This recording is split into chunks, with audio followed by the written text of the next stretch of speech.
Thank you. And if anyone has a public comment, they can come forward now from the audience. Yes, sir. My name is Shannon Caraway. I'm Vice President for Business Development for a company called Solar Prime. Currently, we're trying to develop another 300 megawatt solar farm and 300 megawatt battery energy storage project here in McLennan County. And it's out north of Trading House Creek Reservoir, that area there. We're preparing to submit a proposal to this body soon for a county tax abatement for the project, and just wanted to stop by ahead of time, introduce ourselves, and tell you what we're doing. Going to D on the proclamations resolutions, we have nothing this week. Under E, under consent agenda, I have no recommended pulls. Does anyone else have a pull from the consent agenda they want to discuss? Seeing none, is there a motion to approve the consent agenda? So moved. Second. Motion second, any other discussion? No other discussion, all in favor say aye. Aye. Opposed, pass. All right, Dustin? Yes, sir. Judge, if we could go to item N1, this is discussion and or action on matters regarding COVID-19. These case numbers have decreased for the hospitals. All right, Judge, do you want to accept that for recording purposes? Yes, is there a motion to accept that report for recording purposes? So moved. Second. There's a motion and a second, any other discussion? No other discussion, all in favor say aye. Aye.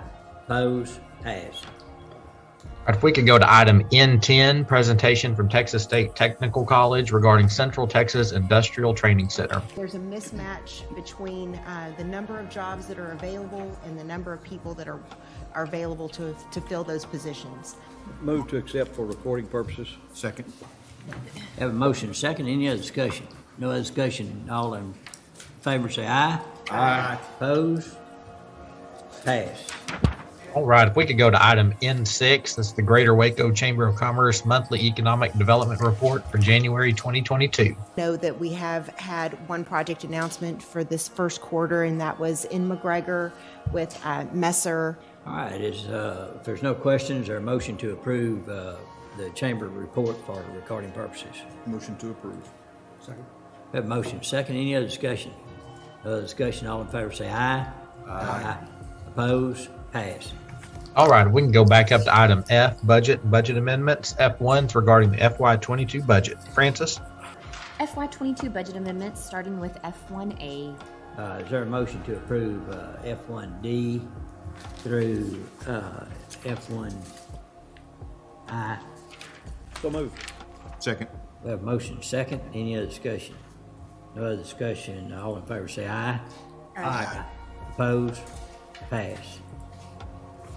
Under item G, bids, RFPs, RFQs, G1 is authorization of recommendations. G1A regarding bid 22-004, aggregate surface treatment for delivery and pickup. All right, what's the pleasure on items G1A?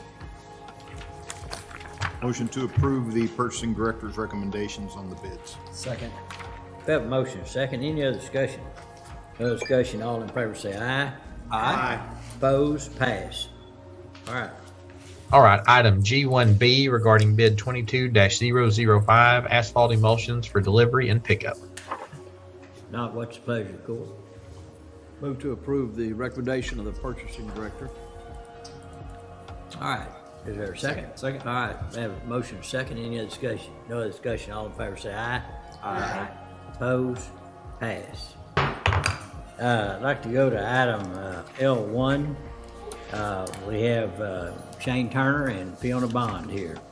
This is regarding the U.S. Department of Treasury Coronavirus Local Fiscal Recovery Fund American Rescue Plan Act, discussion or action regarding the eligible expenses and our funding guidelines, reporting requirements, and funding request. Okay. So I'm Fiona Bond, Executive Director of Creative Waco, and of course this is Shane Turner, owner and operator of the Hippodrome. All right, so we will recess until 1 o'clock tomorrow.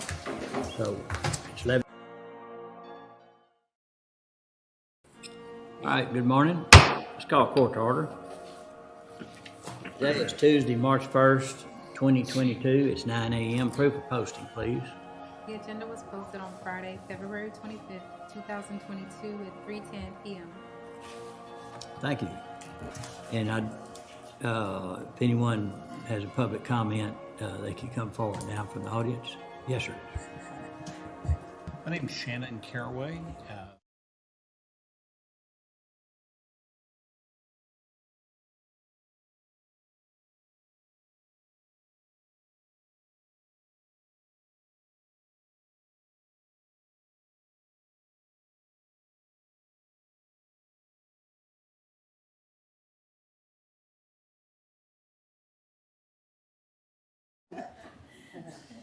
I'm $1. I'd just be $1. All right. Good morning, everyone. Let's call court to order. Today is Tuesday, August the 5th, 2022 at 9 a.m. Proof of posting, please. The agenda was posted on Friday, April 1st, 2022 at 10:50 a.m. and a supplemental agenda was posted on Friday, April 1st, 2022 at 3:45 p.m. Thank you. Let's pause briefly for a moment of silence, and then we'll have the pledge to the flags.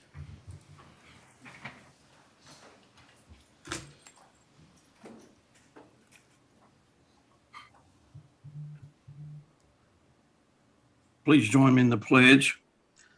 A pledge of allegiance to the flag of the United States of America and to the republic for which it stands, one nation, under God, indivisible, with liberty and justice for all. Now the Texas pledge. Honor the Texas flag. I pledge allegiance to thee, Texas, one state, under God, one and indivisible. Thank you. Yes, sir. Okay, this time we're open for public comments. If there's, I don't think anyone called in for comments, and if there's anyone like to make a public comment, please do so at this time. Judge, the major's here, where, as far as introducing her staff, new jail staff, where will that go?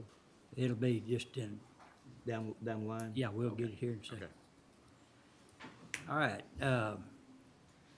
Seeing no public comments, under proclamations and resolutions, under D1 is proclamation acknowledging the month of April 2022 as Drive Electric Month. Commissioner Miller? Good morning. The Heart of Texas Electric Car Association has, Auto Association, excuse me, has asked that the court just bring forward a proclamation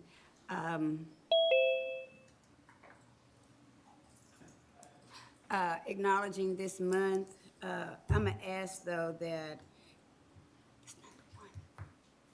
It's not the one. I'm gonna defer this one and come back. Okay, is there a motion to defer? Motion to defer. Second. Second, all right, motion is second, any other discussion? Discussion, all in favor say aye. Aye. Opposed, passed. All right, under D2 is proclamation recognizing the week of the young child. And I think we have some folks in the audience to receive this proclamation. I know Tammy Richards is here, and then Wendy Ellis and Tiffany Johnson and Haley O'Connell. Okay? If y'all want to stand up, I'll read this proclamation.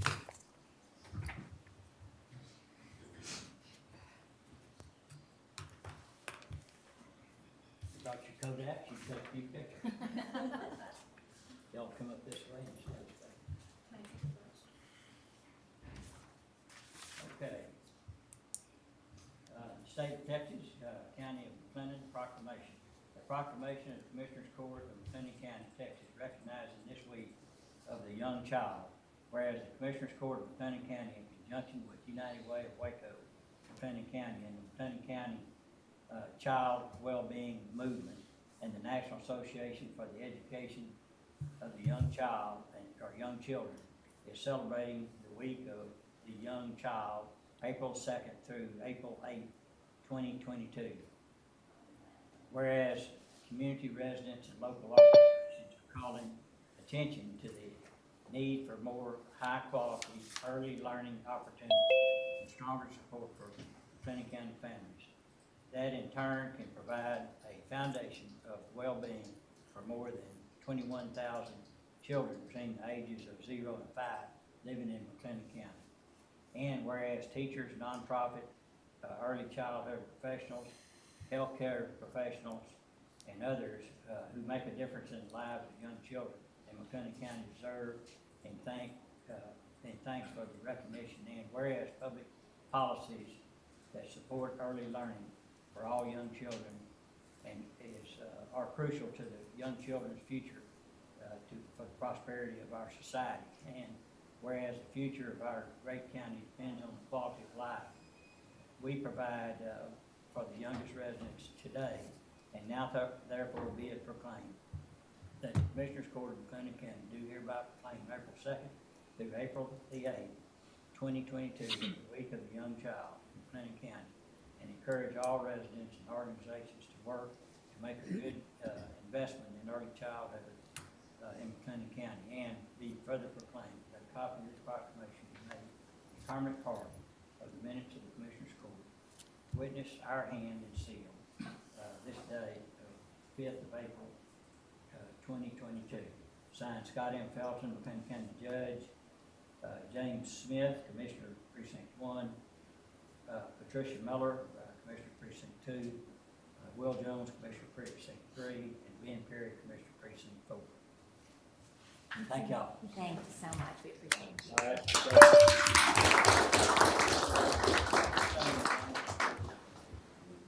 We would just like to say thank you to the county for this recognition and for supporting the Week of the Young Child. This is an initiative that's really important to us, and we're excited about all of the collaboration and all the partners that are working on this, and we're expecting great things this year. So we'll be back to see you and share some of that. All right, thank you, Ben. Thank you. Ready to extend our thanks to United Way for all the good things they do in our community. Thank you, thank you.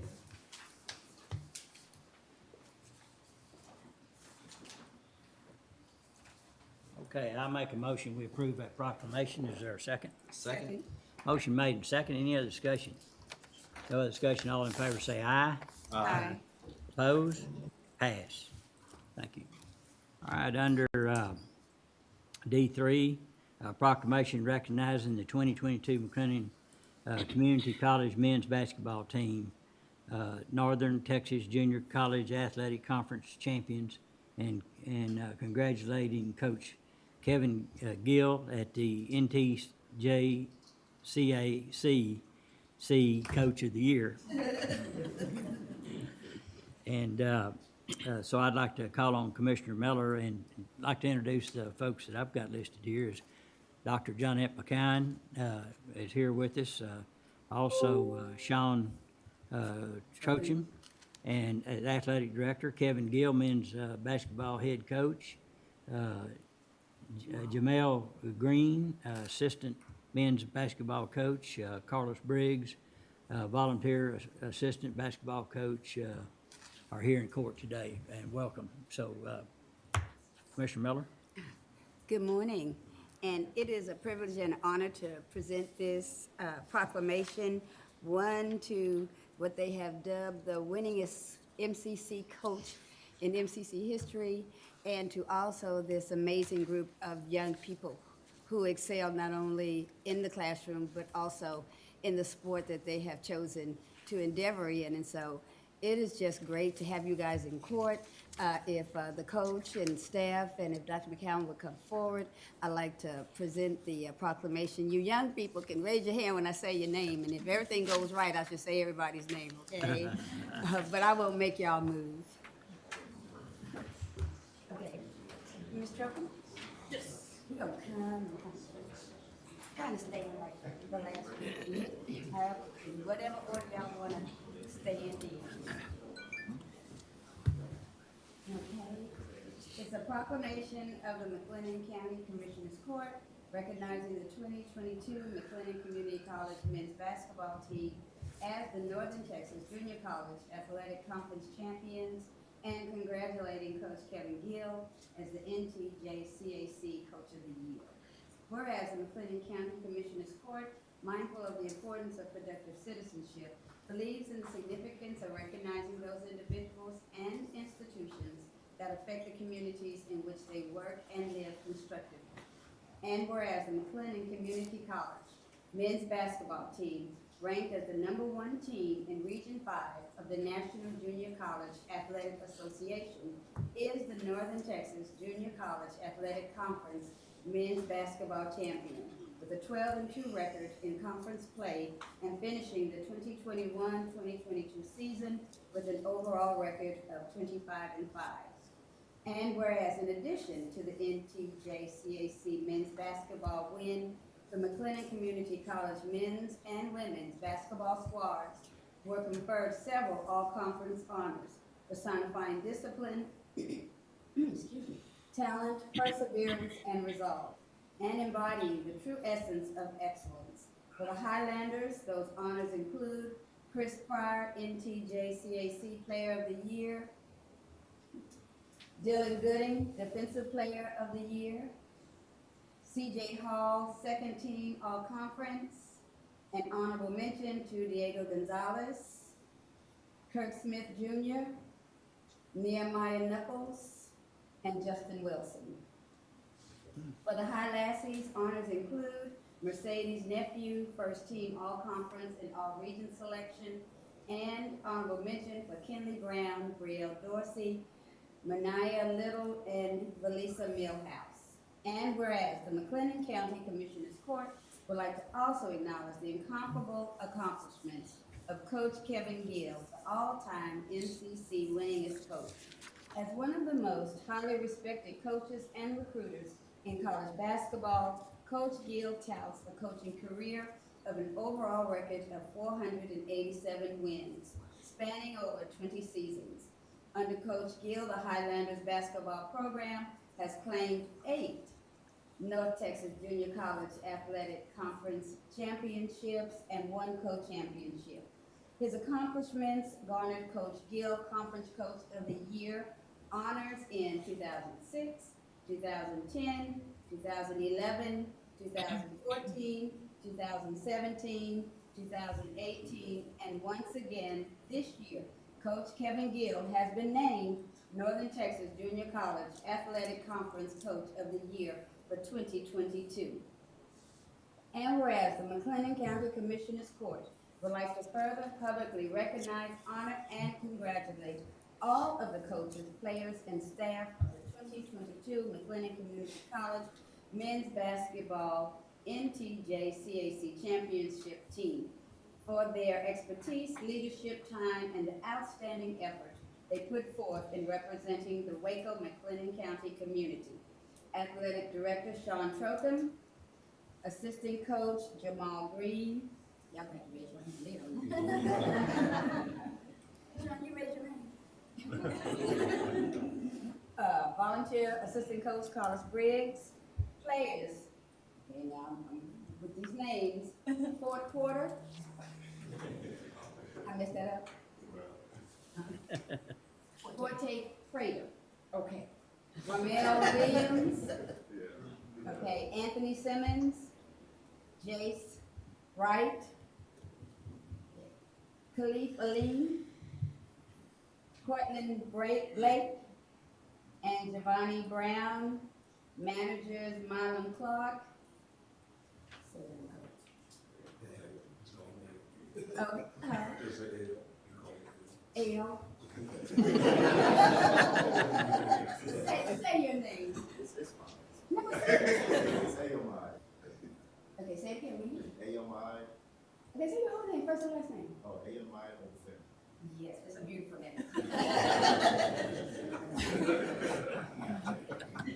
Now, therefore, be it proclaimed that the McLennan County Commissioners Court officially recognizes the 2022 McLennan Community College men's basketball team as the Northern Texas Junior College Athletic Conference champions, officially acknowledges the NTJCAC All-Conference honorees, and officially congratulates Coach Kevin Gill as NTJCAC 2022 Coach of the Year, and urges all citizens of McLennan County to join us in saluting them. and be it further proclaimed that a copy of this proclamation be made a permanent part of the minutes of the Commissioners Court. Witness our hand and seal this 5th day of April 2022. Signed, Scott M. Felton, County Judge. James A. Smith, Commissioner Precinct 1. Patricia Chisholm Miller, Commissioner Precinct 2. Will Jones, Commissioner Precinct 3. And Ben Perry, Commissioner Precinct 4. And now applause.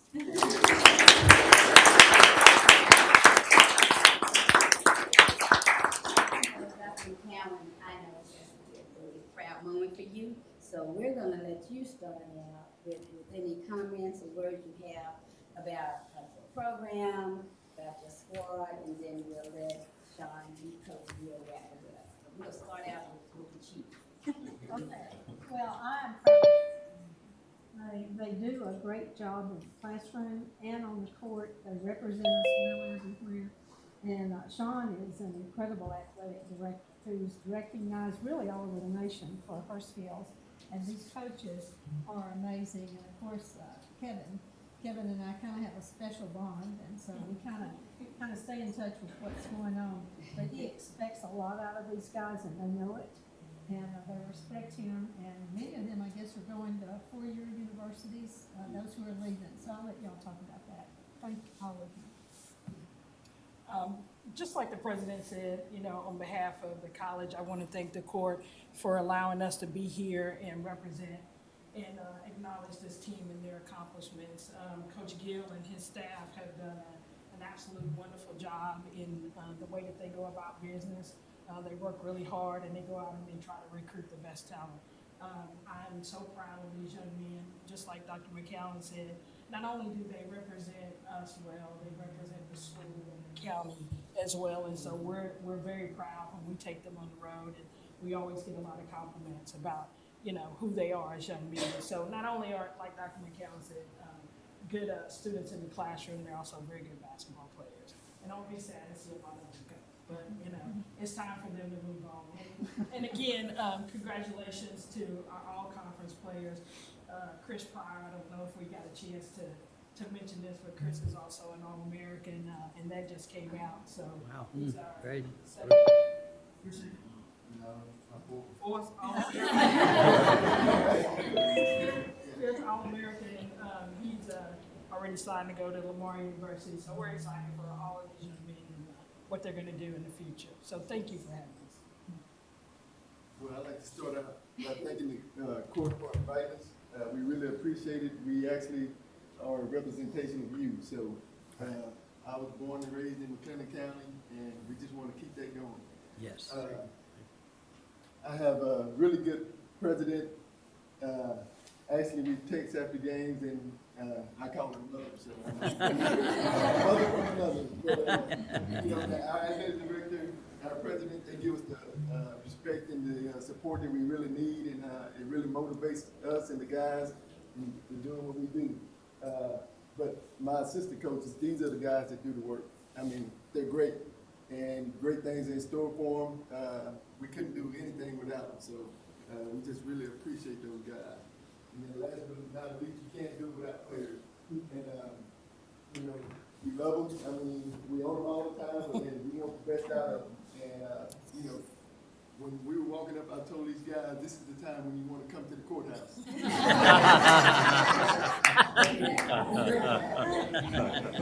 I really appreciate these guys.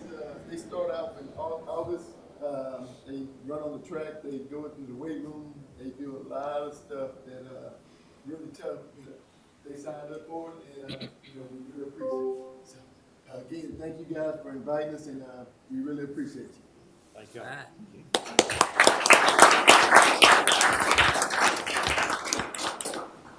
A famous man said that we're going to win so much, you're just going to get tired of winning. That's not true for y'all. Y'all going to get tired of winning. Well, I am grateful. And then, true to my style, now you know this, Judge. You know what I'm getting ready to do now. Yeah. Yeah, come on. Okay. We're going to take a picture with the full court. I don't know how we get all of y'all in here, but I got a master of logistics here. She going to work it out where we can take a picture with everybody. All the showers in the back. Okay. I know where we are. If all the players fit right in here. Where I'm gonna be.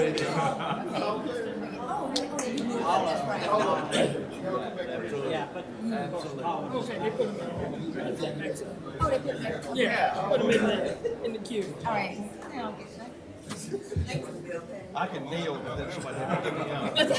I'd step on the back a little bit and then step in front of that. I don't think we're watching anybody. I don't think we will. I got the general over there, he's, instructing people. Okay. Yeah. It's okay. You know how. Okay, now I need the judge over here by Dr. McCown. Okay, so, yeah, and I need you over here, so you giving out all the instructions. No, get back in. Y'all gotta come up this way. Y'all gotta come up this way. Yeah, I can get behind. I can get behind. Okay. You're just not gonna do. Okay. We got 3 points on the face. Okay, tell us. Sean? I'm gonna move this chair. Okay, yeah. I'm gonna move this chair.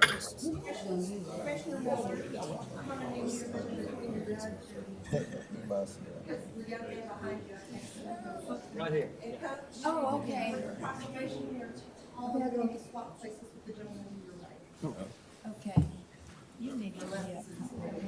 I can now get everybody. You got everybody? Got everybody. Commissioner Smith keep moving out the frame. Okay, here we go, folks. 1, 2, and 3. 1, 2, and 3. Believe it or not, I got y'all on. Thank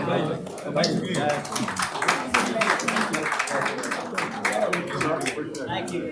Congratulations again. Thank you. Thank you. All right. Appreciate it. All right. Congratulations. Young man, so I'm just gonna supplement. You tell me any. Okay.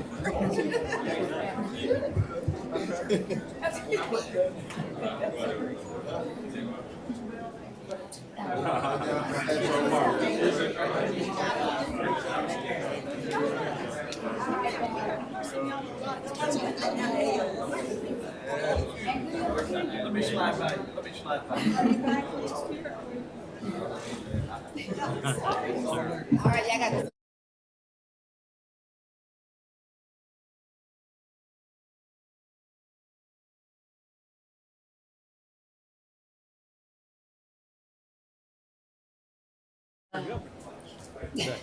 There you go. Okay, I'll entertain a motion to approve that proclamation. Move to approve D3. Second. All right, I have a motion and a second. Any other discussion? No other discussion. All in favor say aye. Aye. Oppose? Pass. Okay, this time I'd like to ask Pam if you would like to introduce all the folks that's going to be doing the good hard work out at the Highway 6. Me. No. And, just This is Rich Conley. He's my new captain over Highway 6. Okay, Howdy. and Chris Evans is Hi, the Chris. captain going to be at Jack Harwell. okay, great. So I have a good team, and we're going to All right. do what needs to be done. And I don't want to miss an opportunity to ask the sheriff to say a few words about this new staff, new positions. Thank you very much, Judge. Thank the court. Appreciate y'all asking us to be. Parnell, if you don't mind, would you walk up so we can pick you up on the mic? Thank you. Yes, sir. Right here. Yes, sir, Sheriff. Thank y'all very much for having us here this morning. And I think we have picked a very good command staff at the jail. We put a lot of thought in it, and these individuals that we have chosen have spent time in the jail on the right side. Let me Yeah. say that. Thanks for the clarification. Yeah. And anyway, I think we're off and running. I think we have a good team, and Pam is certainly going to be a wonderful asset as a major at the jail. She has been a big part of the jail operations for many years. And so We had a very good command staff that have just retired, and we have replaced them with equally good people. And so I look for good things to come for both of our jails. And they've already been in touch with the Texas Jail Commission and our federal partners. And so we want to keep that effort going. We want to keep that liaison between the sheriff's office, the commissioner's court, and our jail commission. And so we're excited about it. I think we have some very good days ahead. They've come up with some very good ideas, some new ideas. And so we'll be keeping y'all advised of some of our new things that we plan out there. So anyway, thank y'all for supporting us, bearing with us. And I think we have a very good team starting right now. I think I can speak for the court that we would say that there's anything we can do to help y'all, please let us know. We're here to support you. And the jail's got a great reputation. I have no doubt that'll stay for many years in the future. We've got a good relationship with the Texas Commission on Jail Standards, and you know, I think that better days and great days are in the future. And like I say, if there's anything we can do here at the court to help you, let us know. Thank y'all very much. We All right. appreciate that. Thank you. Okay. All right, next, I'd like to ask Donald Kelm to come forward. Donald's with the Texas A&M Agri-Life Group.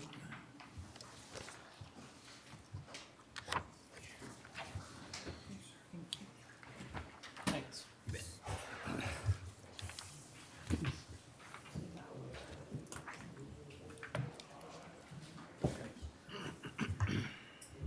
Morning. Good morning. Thanks, Judge. As you know, this is my scheduled annual visit on behalf of Texas A&M Agri-Life Extension Service to convey our appreciation for the support that McLennan County provides the extension program here to do the programming that we do. Again, it'll be like a broken record as before. Without that support, we wouldn't be able to do what we do for the residents of McLennan County, whether it be ag and natural resources, whether it be family community health, or whether it be 4-H youth development. And again, I like to come and just be eye to eye and let you know on my behalf how much we appreciate that support. The newsletter I always bring, I always take an opportunity to brag on my team here in McLennan County. On the front page is something that's going on across all 21 counties in District 8. This year I wanted to highlight 4-H. Last year it was Extension's COVID efforts. The year before that it was Family Community Health. But this year I wanted to highlight 4-H. And if you look at, I've got it broken down into scholarships. District 8, I'm a very competitive person, and we do very well when it comes to 4-H youth development. And each year, the Texas 4-H Foundation, you can see last year they gave $2.2 million worth of scholarships away. 36 individuals from District 8 received $421,000 in scholarships from the Texas 4-H Foundation. For your information, and I'll hit it again on the back, but $35,000 or almost 9% of that came back to McLennan County with McLennan County 4-H youth. So they brought back $35,000 of scholarships from Texas 4-H Foundation or Texas 4-H Roundup last year. So that's, and y'all know the quality of youth here in McLennan County, and that's another bit of information that does validate that. I'm not going to go into the details, but you can see the big 5 projects that are in District 8, the number of participants in ag and livestock, family community health, leadership, natural resources, and STEM.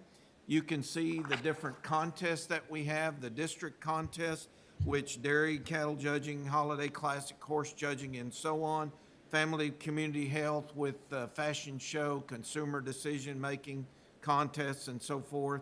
and then the leadership and personal development, the Leaders for Life, the photography record books in that. I will say, and again, McLennan County being in the center of District 8, April 29th, we're hosting District Roundup, which is the educational presentations, share the fun, public speaking in that. We're working with West ISD, and we're going to host District 8 Roundup up at West. And so all those participants in District 8 will be coming to Waco to participate. The other part is our District 8 Surge, our Leadership Lab. That is the premier leadership event in District 8 for senior age 4-H members. That's 14 years and above. And each year they focus on leadership development. They elect a district council office or district council, and that district council provides leadership for the 4-H program in District 8. Out of those, that council is made up of 11 officers, and they elect those 11 positions. Last year, McLennan County had 2 4-H youth on there, and one was one of the top 4 office positions. More importantly, this year, currently, McLennan County 4-H'er is chairman of the District 8 Council. Along with being chairman of the District Council, she has also been elected to one of the top 4 positions in the Texas 4-H program. She's on the state council. So again, it validates the quality of youth here in McLennan County. But I want to say it wouldn't be possible if it wasn't for your support, and thank you very much. And you can see on the back, that's where I get to brag on my team here. I'm fortunate to be able to have a super good team. Shane McClellan and Jared Muir in the Ag and Natural Resources. You can see a small snapshot of programs that they have done and the number of people attending, some of the topics, whether it be small grains, whether it be vines and viticulture, stalker cattle, or pest management, BIG, the Blackland Income Growth Conference, the new and small landowner program, wildlife management. And again, that's just the snapshot. Family Consumer Sciences, Colleen and April Strickland. Colleen Foline is our FCH agent. You can see whether it be diabetes education, child care conference for child care providers, weight management classes, food protection management. And again, one that I want to highlight for Colleen is the partnership that she's developed with MCC to aid, provide some classes in the community education department. You can see some of the classes that Colleen has, the 14 different programs, whether it be Instapot cooking, whether it be diet management, or whatever it is, those programs that Colleen does at the office on behalf of AgriLife Extension and MCC. You can see the number of participants. Our Better Living for Texans program, that is a nutrition-focused program that targets our SNAP-Ed recipients. It's a federally funded program that where McLennan County provides office space, but all the salary, support, operations, and that comes from the federal government. But you can see we were able to hire April Strickland, who was a volunteer in that program before, and she is now our Better Living for Texans agent. And you can see on the different programs that she has, whether it be adult or youth programming, and some of the topics that it focuses on. 4-H Youth Development, as you know, Carly Strickland moved to Wise County, so we're vacant in our 4-H position. But I will update you, April the 21st, we have interviews for that position. I'm very confident that we will have an applicant to start May the 29th. But I'll keep Judge Shane, or I will keep Judge up to date on that.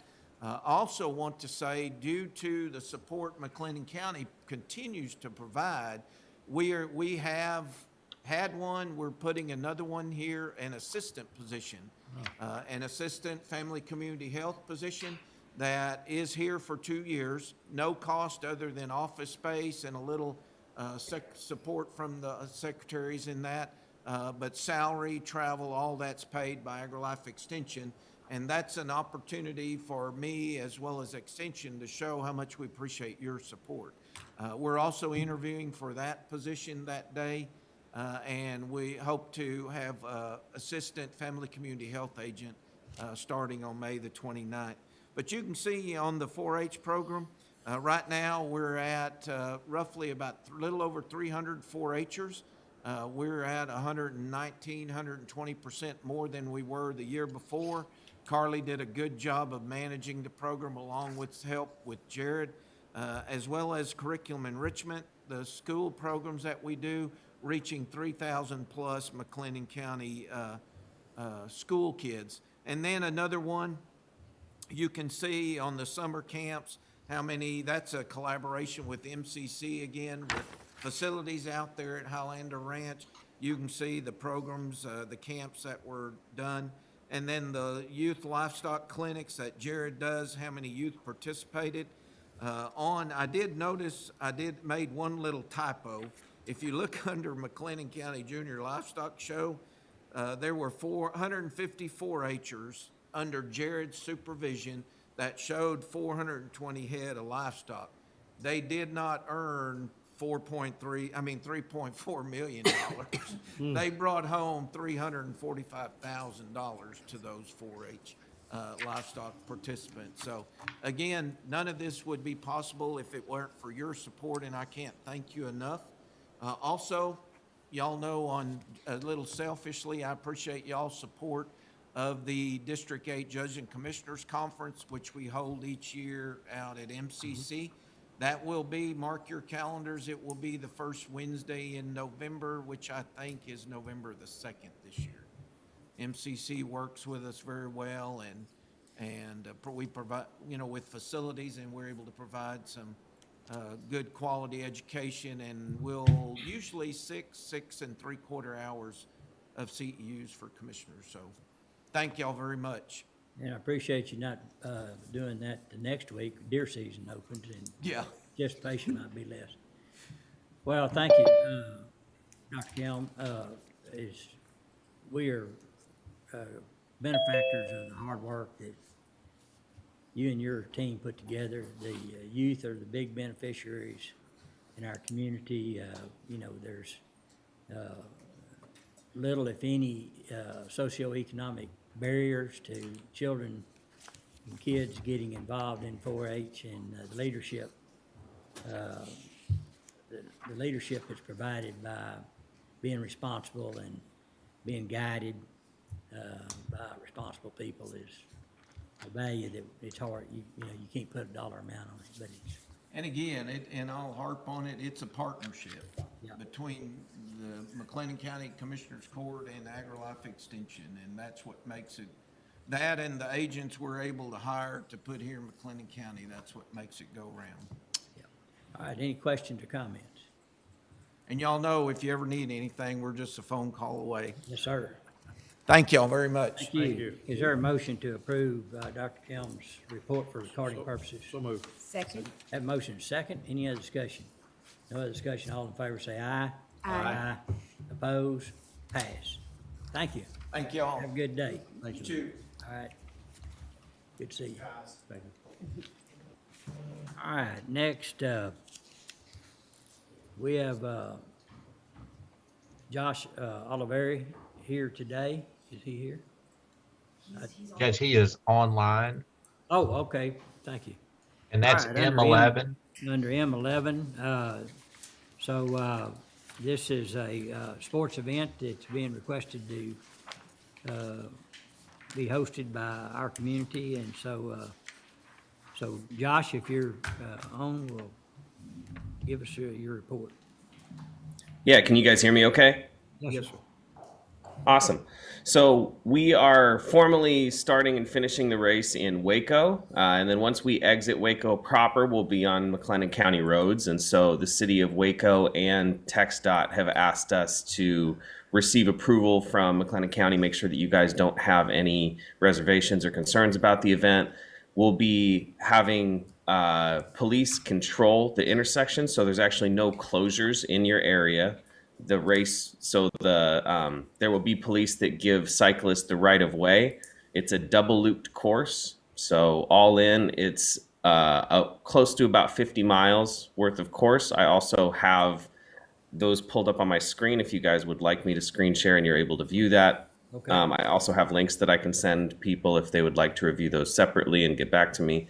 But we basically just want to run those past and make sure that no one has any objections. We've already received approval from Hill County, and we've been in contact with Lacey Lakeview, City of Ross, and the City of West as well to make sure that they're in the loop on the operations for the race. Oh, there we go.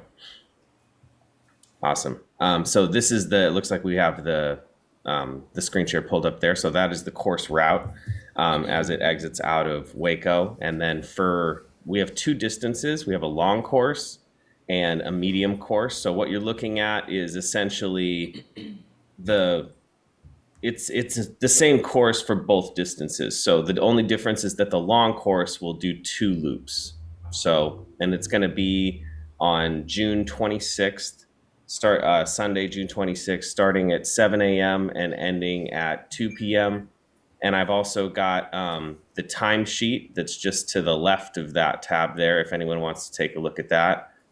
And that will have all of the impacted intersections. And then the first athlete and last athlete columns will dictate the windows of time that you can expect cyclists to be passing by those. And then if you look, there's like under Mixner Road, Katy Road, Tours, etc.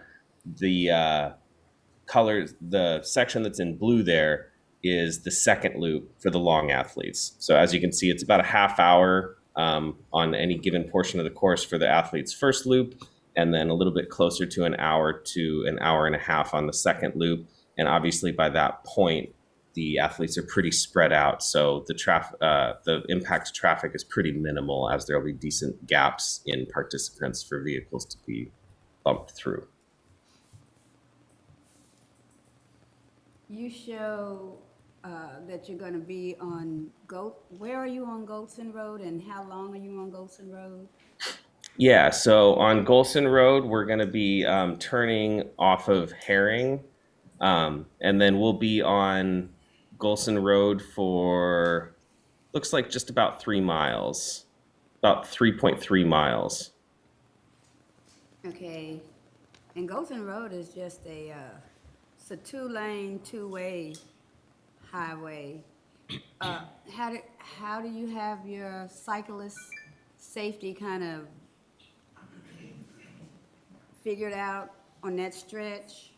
Yeah, so they follow the rules of the road essentially. So during that stretch, they always stay to the right of the road. They will not be crossing into the left, the opposing lane of traffic.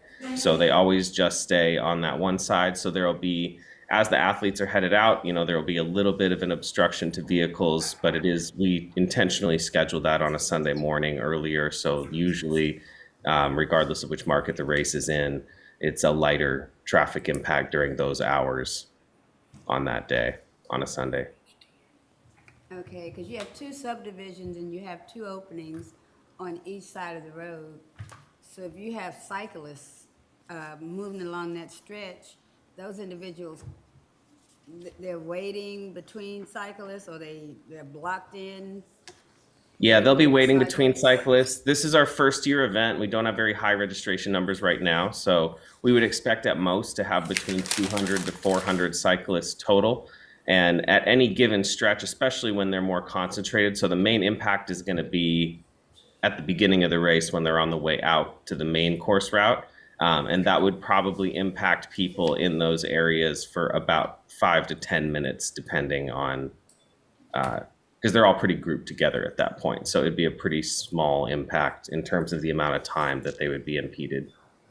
Okay, and now what time are you starting? 7 a.m. Okay. On Sunday. Do you estimate you all will get over there? Because what you're going to do is you're going to get church people between 8:30 and 10:30. Sure. So right now, if you guys would like, you can pull up that the timesheet to the left there. Mm-hmm. There we go, and you'll see right there. So would be like row 7 7 and 8 is, so 8 is when they go left onto Golson Road. So that we're estimating them to be there around 7:07 a.m. and then they'll be fully clear of it by 7:23. And that's a little generous, like, because at that, I'd say that's longer than we would actually anticipate that to be, because most of the time earlier in the race like that, the racers are going to be all pretty grouped together. So that's a generous estimate. And then they'll be clear of, so they'll be turning onto West Elmont by, looks like 7:18 to 7:43, right in that range. So there'll be, and they're moving that whole time. So, that's a multiple mile stretch of road. They'll only be hitting any given intersection where someone's going to be there for a couple minutes while they pass, and then they keep moving. Okay, and the only reason I ask, it looks like most of your routes are not in really concentrated areas, but that is a concentrated area. Sure. It's also just a 2-lane moving both ways, and just the safety of the cyclists, with the fact that I know there's high traffic in that area, crossing and pulling out onto Golson, and then just the actual Golson traffic. But that time should be a factor that gives us the safety of your cyclists, because that's what I'm thinking about, because you got a lot of cars in that compacted area.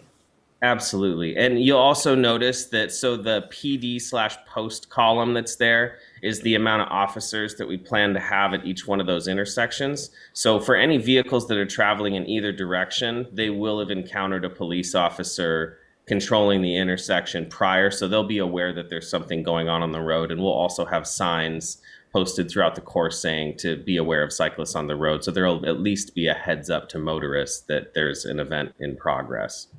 Oh, okay, and like I said, I think your time, because I also don't want to stop people trying to go to church.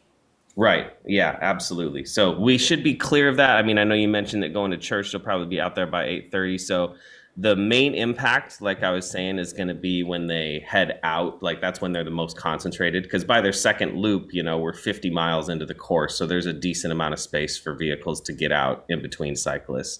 But that initial bunch up is just going to happen, it looks like all in between about 7 and 7:20 a.m. Like right in there, 7:20 to 7:45, like right in that window of time. So there'll be about 20 minutes where they're impacting that stretch of road on Golson where they're going to be the most concentrated, and that should be before people are heading to church, hopefully, in larger numbers anyway.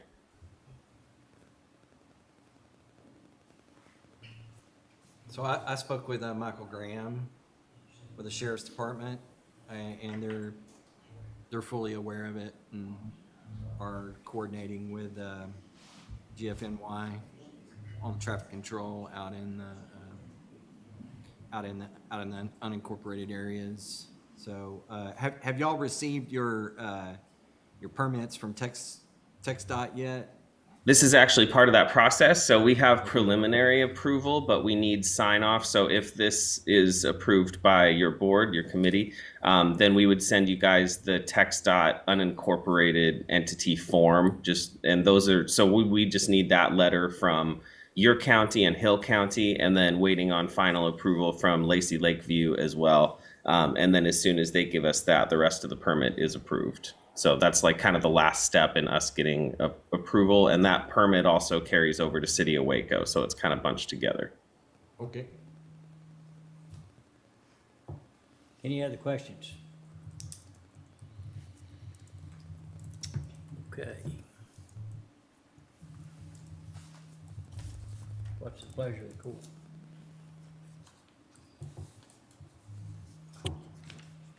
Just action. Yes, so we have to approve this. Right. Motion to approve it just says motion to accept presentation. Dustin, what? Yeah, it's on as a presentation, so we'll probably need to get that form. Yeah. And we could, Josh, when do you need the? There's no backup. Okay. Josh, when do you need that form back? Sometime this week would be great. I'm still waiting on, we've received email approval from Hill County, but they have to actually fill the form and return it to us. And so I'm in touch with Tanya at TxDOT, and she knows that we're supposed to receive those at some point this week. So that should be fine. Judge, I think if we want to approve the presentation and if the court's okay with it, we can fill out that form and then just ratify it on the next agenda if y'all are okay with that. Okay? What does the form say? It'll be the agreement we have with events in the community that'll be reviewed by, I guess, it's just a report that the Sports Commission would look at, and then our legal, Dustin and Mike Dixon, look it over. Yeah, it's a TxDOT form, so it's TEA 30 for. I'm assuming, are you a corporated entity? I'm guessing, right? Because you're a county. They gave us two. So TxDOT has TEA 29 for unincorporated entities and TEA 30 for corporated entities, and those are TxDOT forms that they sent me to pass along. So those are the ones we need. One or the other, whichever applies. Justin, you don't have it? No, ma'am, we haven't seen them, so we'll have to take a look and just see what our what the next step needs to be. I can send those to Reagan. They've sent me copies of them, so I can forward that over to you if you like. Okay. Yes, please. Reagan, just send it out to the commissioners at that time. So for now, we just need a motion to approve for recording purposes. So move. Second. Have a motion and a second. Any other discussion? No other discussion. All in favor say aye. Aye. Oppose? Passed. All right, thank you. Thank you very much.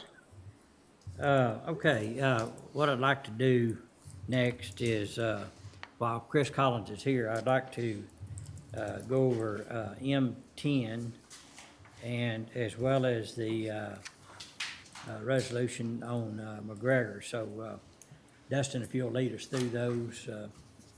Yes, sir. So And then Judge Chris will follow up with her report, and then we'll briefly go into executive session for a project that she wants to talk to the court about. Sounds good. So M10 is City of Robinson presentation regarding the Robinson Tax Increment Reinvestment Zone, TERS number 2. I'd like to call on Craig Lement. Right here. Morning, Craig. Good morning. Can y'all hear me all right? Yes, sir. Start my video here too.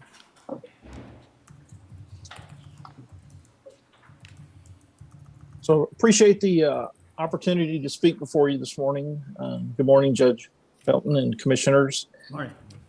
This, we came to you back in 2020 with our TERS number 1 and had gone through that presentation. So I want to keep this short. I know you have a long agenda and things to do. There was a presentation that was included in your packet, and I'd like to call your attention to, there is a map in that presentation outlined in red, says proposed boundaries. And TERS number 2 extends from Peploe Street on 77 to about 2 miles south of West Moonlight and incorporates all of the commercial properties along Highway 77. We also went up West Moonlight a little bit because there's some potential commercial properties there, plus a new residential development. And the purpose for us creating TERS number 2 was to create a program to push economic development along on that portion of the city. That area from Peploe to south of Moonlight consists of 480 acres, and it only has a taxable 2021 taxable value of $36,809,000, even though it makes up almost 4 miles of our main commercial corridor. We have a lot of undeveloped properties and properties in need of redevelopment there. So council considered that, as we did with TERS number 1, having a TERS at that location would be a way to spur economic development in that area of the city without pushing that cost on to all of our other taxpayers, using that increment from the TERS. Additionally, the city has a vision of ultimately creating a town center here around our current City Hall location. We do own about 1.5 square blocks of property here, and the long-term vision is to ultimately create a town center or a downtown Robinson with mixed use of government, residential, and commercial development in that area. So Our council adopted this in December and chose to participate at 70%. And we are asking that the county consider participating in the TERS with us. We'd request that you match our 70%, but we understand that if that's not doable, we would ask that you at least consider participating at 50%. And if you're agreeable to that, I can work with Dustin and we can draft an agreement to bring back to you at a future date. And I'd be happy to answer any questions. Any questions? I would say we could draft the agreement and bring it back to court for final action, unless the court has any other ideas about that. That's probably the best. Okay. Okay, well, thank you very much, and Dustin, if you and Mike will get with Craig and his group, well, then come up with an agreement, and we'll bring it back on the next agenda if we get it done in time. Yes, sir. All right. That sounds good. Thank you, Craig. Appreciate it. Thank you very much. All right. So Judge, we can have a motion to accept that presentation as well. Yeah, okay, is there a motion to accept that presentation for recording purposes? So moved. Second. Have a motion second, any other discussion? No other discussion, all in favor say aye. Aye. Oppose, pass. All right, Judge, you want to go to the McGregor interlocal now? Yes, please. H3 is authorization of interlocal cooperation agreement with City of McGregor for road improvements on Judith Road. I'd like to call on Commissioner Perry. Morning. This interlocal has been in the works for quite some time. We've had several changes. You're seeing the most recent version of it. We've had Mike, Dustin, Judge look at it. They're all comfortable with it. Our friends at McGregor have reviewed it. Kevin and his staff have with it. So unless there are any questions, I would make a motion to approve the interlocal agreement. All right, any discussion? All right, what's the pleasure of the court? Second the motion. Have a motion and a second, any other discussion? No other discussion, all in favor say aye. Aye. Oppose, pass. Thank you. All right, we have two items for Chris. M7 is the Greater Waco Chamber of Commerce Monthly Economic Development Report, February 2022, and then I'll go ahead and read in the supplemental item as well. Okay. B1 on the supplemental, it's authorization of program project agreement with Aston Johnson Nonwovens Manufacturing. Chris? Thank you, Dustin. Going with our monthly economic development report, you have in your packet our economic development activity report, as well as the financial information that we provide on a monthly basis for the chamber. I would say that our level of activity continues to be very strong. I was recently with the state of Texas on a trip to Chicago where they were meeting with site consultants, and currently the state of Texas is seeing its highest level of project activity ever. And I would say that we're in a really strong position as well. So you can see that in the month of February, we had 14 inquiries. Our year-to-date total through the end of February was 26 inquiries, compared to where we were the same time in 2021 at 16. So the level of activity that we're seeing is very strong for the marketplace. The level of proposals going out the door, too, is higher than what we were seeing in 2021. So remember, 2019 was a strong year for us. 2020, we were moving into a really good position. Then COVID hit, but the level of activity that we saw continued to be really strong, and we ended the year at the highest level of activity we had ever had. And then 2021 was was a record year beyond 2020. So we're on course for it to be a very good year in 2022. We've been hosting clients in the community as well, so we're on par for where we were the same time last year, and we've even had some strong activity related to that for the month of March. Our business retention program is doing well.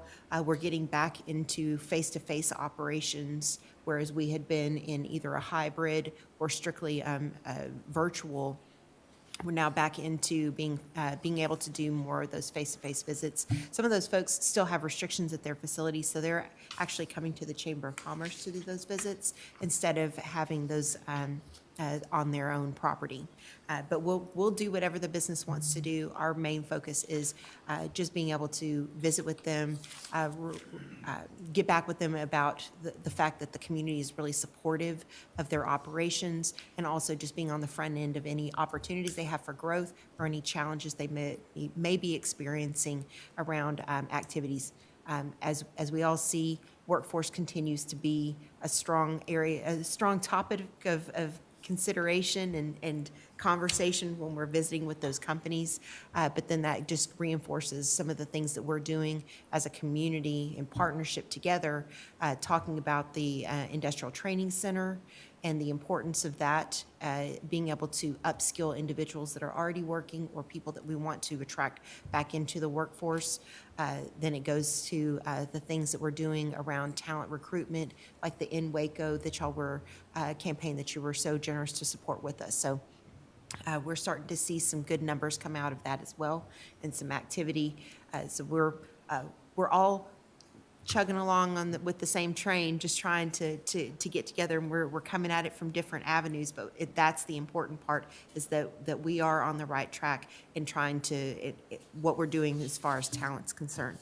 When we look at the level of activity and the projects that we've announced so far, we had our Messer announcement in McGregor that occurred in February. So that was a $50 million project that is coming to the area that will support our regional businesses that need industrial gases. So that is looking to break ground sometime in the second quarter. And we'll definitely let you know when a date's confirmed for that. And then we have the project that we discussed at the last meeting with Aston Johnson, that we'll talk about the program project agreement request in the next agenda item. But with that, I'd be happy to answer any questions that y'all have about what's happening in the market. Our level of economic activity and the economic index hit an all-time high in February of 2022. The new report we expect will be out today, so we're looking forward to seeing what those numbers come back at. But strong labor force growth is happening in our community too. Good.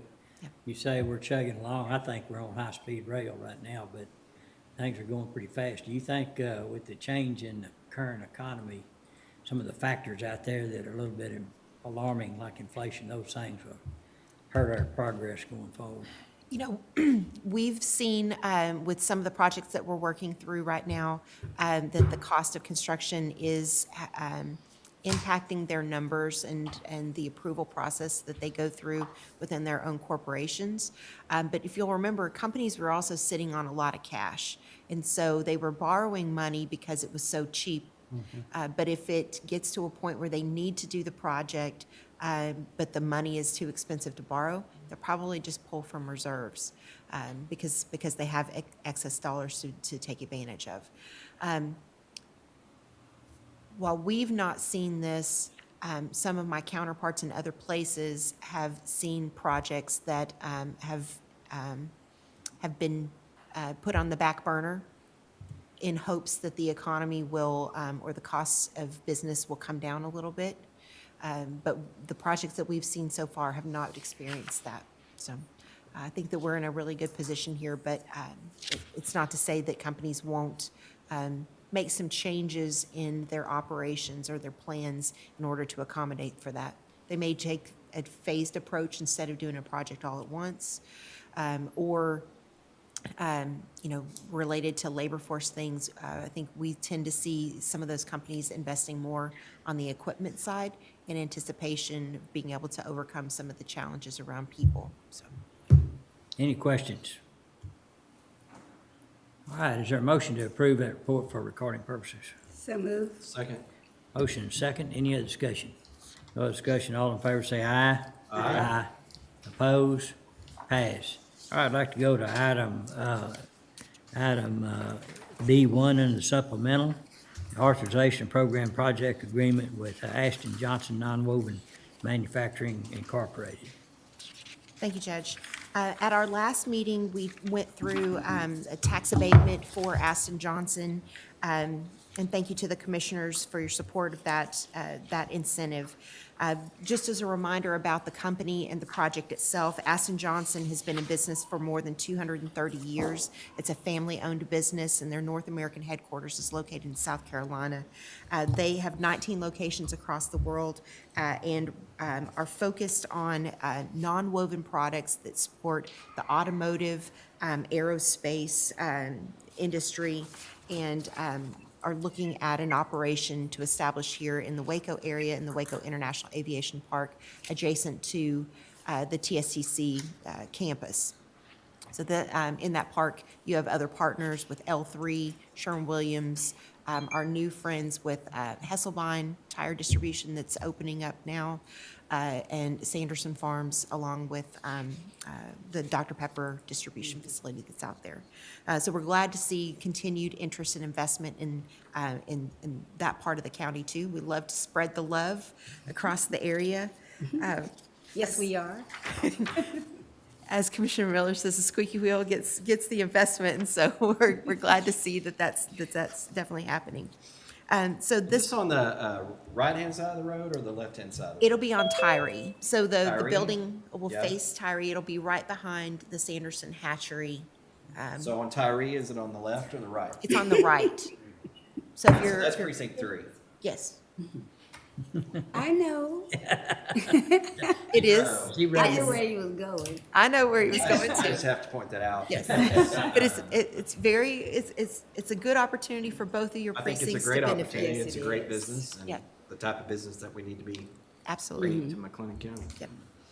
So their plan is the construction of a 200,000 square foot facility in the park. It'll be a $40 million investment, and at full employment, we'll have 36 positions with it. And this is a great example of where companies have high capital intensive equipment purchases, and because their operations don't necessarily require a ton of individuals to work those. So those 36 individuals will be split over 3 shifts.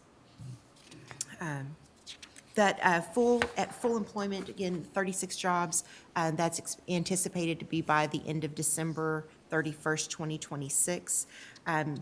And what we approved at the last meeting was a 5-year real property tax abatement at 90% and a 5-year personal property abatement starting at 60% and then declining annually as we go.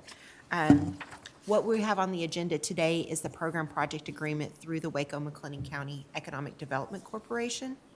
The board has recommended a grant of $2 million in support of the project, the county's portion of that being $1 million. Disbursement of that grant would be a half available when the company has made its full investment of the $40 million and obtained their certificate of occupancy. The second half would be available when the company has achieved 22 of its 36 full-time positions, paying no less than $15 an hour for all of those positions, meeting the WEDMEC guidelines with health insurance benefits, et cetera. And then their ongoing obligations would be maintaining their operations and investment for the duration of the agreement, which would be through the end of 2029. And then the creation of those 36 full-time jobs by the end of 2026, with an overall average wage of no less than $47,360, plus health insurance benefits. Just looking at the economic impact of the project, it's anticipated that there's a direct job creation, and then there's an indirect job creation that comes with some of the projects.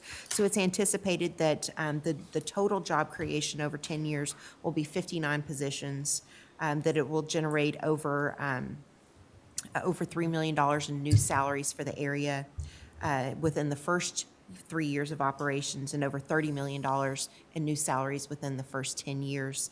And then taxable purchases for the area are anticipated to be about $14 million. So strong economic impact for the city of Waco and McLennan County. And then looking specifically at the WEDMEC grant. The $2 million has a combined return on investment of 22.7% and 3.9-year payback period. The county's portion of that is 17% in 5 years. Okay, questions? In what industry do they support? They support the automotive industry, they support aerospace, high-tech industries that utilize their specific non-woven products for their customer base. Headliners. They do headliners, they do a lot of other products too, filtration systems as well. Okay. All right, if there's no questions, I'll entertain a motion to approve the program project agreement. Motion to approve. Second? Have a motion, second, any other discussion? No discussion, all in favor say aye. Aye. Oppose? Pass. All right, I'd like to, while Chris is here, to briefly go into executive session under 551.087 of the Government Code regarding economic development negotiations, and I'd like for Commissioner Perry, Dustin Chapman, Mike Dixon, and Chris Collins to remain. 10:11.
Okay. Okay, okay. And I think, in that statute, when it talks about available funds, statutes are so, they haven't started, have they? Okay. Yes, sir. You can interpret these different ways, but I think what it's saying is their budgeted funds.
Recording in progress. Okay. Let's call court back to order. It is 10:22 right now. So, Dustin? Yes, sir. Judge, if we could go to item O, the McLennan County Venue Project, under O2s regarding the construction manager at risk agreement with John Irwin General Contractor. We have two items today. O2A is a status update on the warranty walk, and then O3 is discussion and or action regarding the dedication monument. I'd like to call on Kevin Carr, and I see Wes is on as well. Kevin? Morning, Judge and Commissioners and Dustin. Let me share my screen if I can real quick.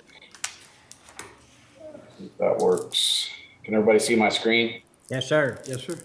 Okay, so quick update. So we have installed all the dedication plaques, recognition plaques of some of the other project partners, as well as some of the history plaques for the venue project itself and the land itself. So a few images out front. If anybody wants to stop by, you're welcome to see it. We've also installed lighting on the dedication monument as well, so it's lit at night. But anyway, a few photos that I've got pulled up on my screen. So this is the actual dedication plaque for the particular Expo Center project. Here's kind of the facility's naming plaque, if you will. So it's on the opposite side of the dedication monument, just kind of a zoomed in image of that. And then you can kind of see when I zoom back out what kind of the overall element looks like. So you can see each side has a series of 3 mounting plates and some of the history plaques and some of the partner recognition plaques.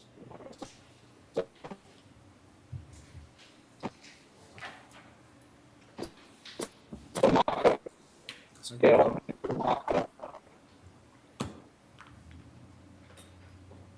Have we lost him? Lost, yeah, I think so. Kevin, we're losing you in and out a little bit.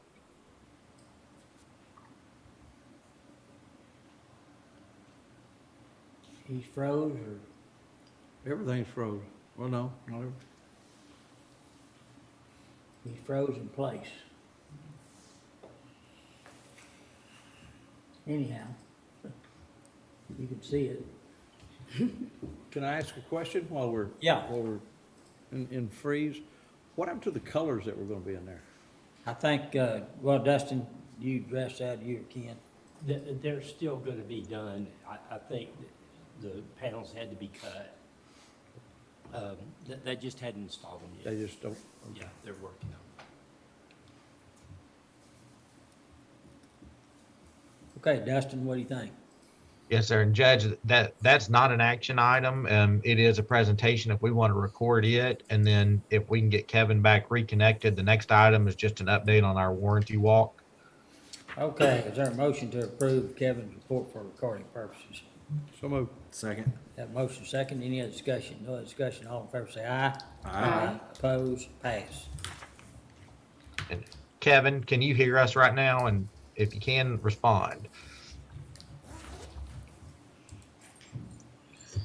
So Kevin, I think we're having problems with your audio. We can see your screen, but we can't hear you.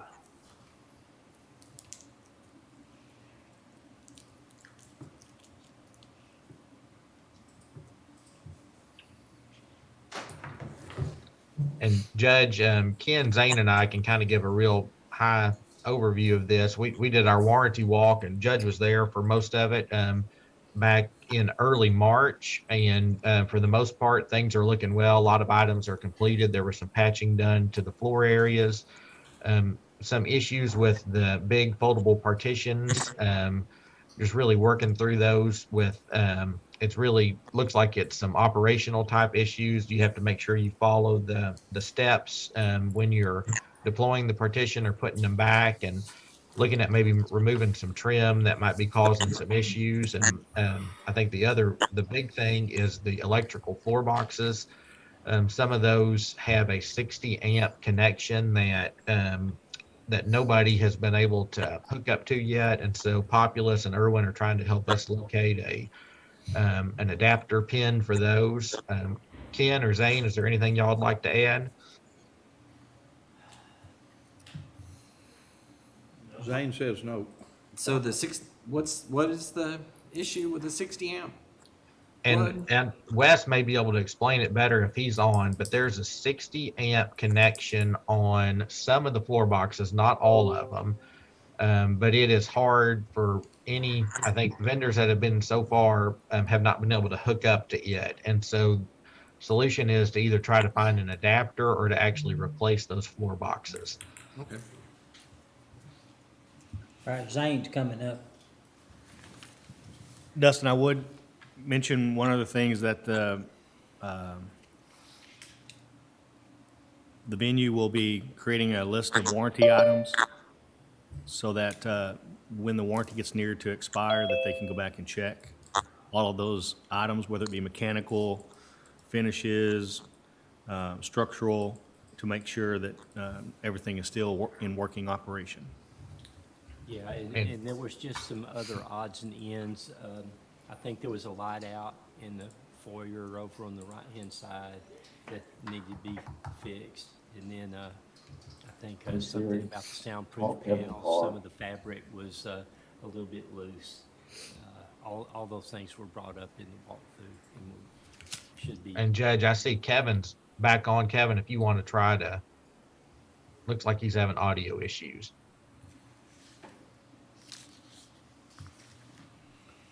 Hey, let me try. We'll do this the old-fashioned way. Kevin, do you want? Okay. Can y'all hear him? No. No. Well, start talking, Kevin. Okay, can everybody hear me? I have no idea. Once I started sharing my screen with the county, the microphone went crazy, so I don't know what's going on, so I apologize for that.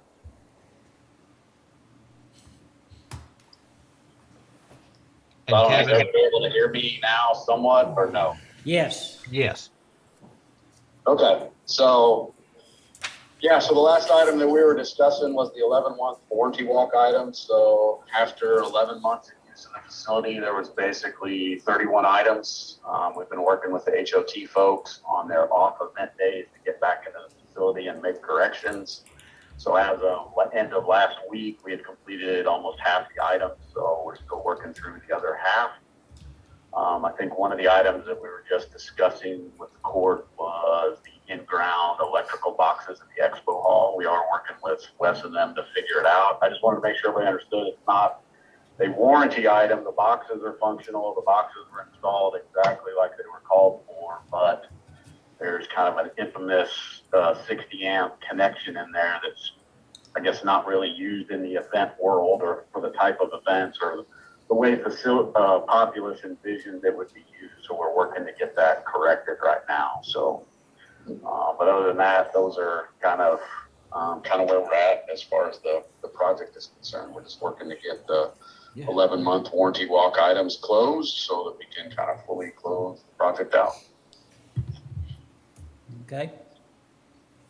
All right. And there will be there's other warranties, longer term warranties that they'll assign or maybe have already assigned, but on the HVAC units and all that stuff. Yeah, that's correct, Mike. Like the roofing system has 30-year warranty on weather tightness for the roofing system. Some of the metal panels have 10-year finish warranty. So there are various other warranties of pieces and parts of the Expo Center that have extended warranties in place already.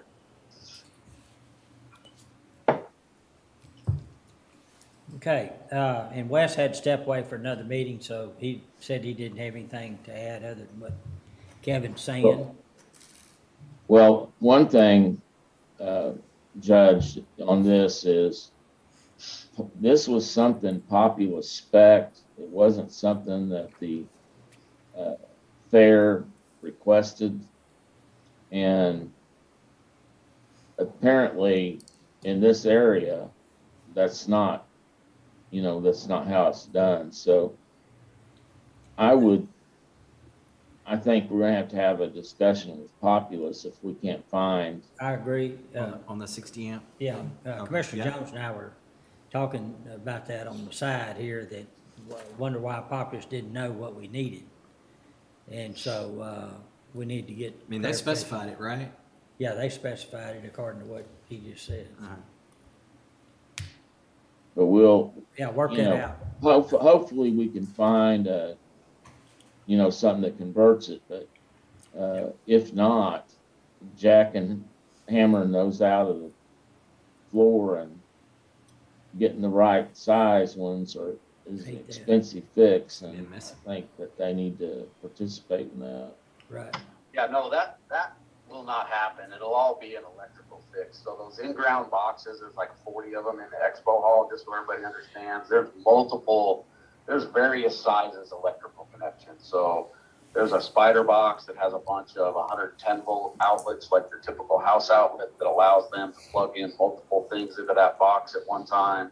There's some 30 amp connections for other power connections, and then there's an additional 60 amp plug. It's just that 60 amp plug that's at issue with. They don't really have an adapter that allows them to hook anything to one of the various plugs that are in there. So if any worst case, you'd have to go electrically switch out that 60 amp plug to a different plug type. So that wouldn't be a big deal? Not a huge deal, no. It's just, there's 40 of them. So, even take whatever that potential cost is for swapping out the one of the electrical plugs that's at issue times 40. So it's not a major deal. We just need to get it resolved. Populous, we've had conversations with Populous. I think Wes has. They'll be in town this afternoon, and so we'll follow up with them. They were also talking about, I think with the electrical consultant, there's potentially an adapter that would allow them to use the current plug that's in place. So if that exists, it may be a less work than switching out those 60 amp plugs to, say, a 50 amp plug with a different type of plug end on it, basically. So that's where that issue stands. I'll know more this afternoon once we Okay. visit with Populous, or can visit with Populous and Wes. We'll see them this afternoon. Okay. All right. Dustin, any questions anyone have for Kevin? Dustin, what action's needed? Judge, we can just accept this for recording purposes, and then if the court would like an update, we can put it back on next agenda and get an update on the plugs. We would like to know the resolution. And I did want to say, Bill Bourne from Populous had planned to be on the call, and he just texted me that he's I guess on the way here, and he's having to drive because John Fickle's on a conference call, so he wasn't able to join. Okay. All right. Sound like we're we've got some plans to fix it, so. All right, now, if there's no other questions, is there a motion to approve this report for recording purposes? So moved. Second. Have a motion second, any other discussion? No other discussion, all in favor say aye. Aye. Aye. Opposed? Pass. Do you need Kevin for any other item? No. No, sir. I don't believe we do. Thank you. Thanks, everyone. Thank you. Mike. All right, Judge, if we could do the, have a little bit more skipping around to do, but if we could do the consent agenda so we could get the check run approved. Yeah. I've only suggested pull so far is E6A1, the presentation from auditor. Okay. E6A1. All right, with the exception of E6A1, are there any other pulls recommended by the court? If not, with the exception of E6A1, is there a motion to approve the consent agenda? So moved. Second. We have a motion and a second. Any other discussion? No other discussion. All in favor say aye. Aye. Opposed? Pass. And then, Judge, if we want to go ahead and take care of E6A1, we need to defer it this time, right, Francis? Yes, we'll have a little bit more information on the next agenda, so I'd rather present all of that to you at once. So if we can defer that today. Motion to defer. Second? All right, we have a motion and a second to defer, and we will wait in great anticipation. All in favor say aye. Aye. Opposed? Pass. Like to go to item M8, approval of order authorizing county engineer to increase or decrease change orders under local government code 262.031, section B. Like to call on Zane. Good morning, everyone. Good morning. So as Dustin had mentioned, that the local government code provides the ability for the Commissioners Court to grant to an employee the authorization to make change orders to increase or decrease change orders for projects, proposals up to the amount of $50,000. And I come before the court this morning to request that authority, actually for the county engineer position. Okay, let's see, I think there was a discussion post last meeting about a slight modification in that. So who's gonna, Dustin, would you explain? Yes, sir. So Judge had visited with Francis after and then worked with Mike to come up with an order that's in your packet. And so in it, it does discuss that if the county engineer, if there is time, ample time for the agreement or for the change order, it should come to Commissioners Court first. And then before approving an increase, the engineer would verify with the county auditor that available funds exist to cover the increase. And then after that change order is approved by Zane, it would be reported to the Commissioners Court on the next available agenda. And Francis, I know you had emailed me some thoughts this morning too. I don't know if you wanted to go over those with the court. So it was just, the statute does say that that available funds need to be checked. And so, I think Zane and I this morning actually have already kind of came up with a tentative procedure that we'll use to document that. He's checked with us. We'll give him the A-OK. But I think that term available funds, I think in that statute could be interpreted to mean budgeted funds. And so, of course, also in the local government code, it says that, that we should only incur expenditures that are in strict compliance of the budget. So, we'll just look at it, make sure that's reasonable, that there are funds available. If we need to come back with a budget amendment just to adjust funds between line items, we'll do that when he brings that change order to you for reporting purposes. So. All right, does that work okay with you? I'm in agreement. All right, good. All right, there's a motion to approve that. Motion to approve. Second. Have a motion second. Any other discussion? If not, all in favor say aye. Aye. Opposed? Pass. All right, thank you. And Judge, if it's okay, I know Commissioner Perry's at a conference, so he may have to drop off at any time. And I know Francis is tied up after 11:30. So if we could talk about ARPA just quickly. Yeah. So under item K1, this is the ARPA discussion. K1A1 is the Texas State Technical College Training Center request. We still need to have further discussions with BKD, so we're not ready to take any action on this today, but just still wanted just to confirm with the court that we will work on eligibility with BKD and then bring this back as an action item. All right, so we need to defer. Yes, sir. All right, I'll make a motion to defer. Is there a second? Second. Have a motion second. Any other discussion? No other discussion. All in favor say aye. Aye. Opposed? Pass.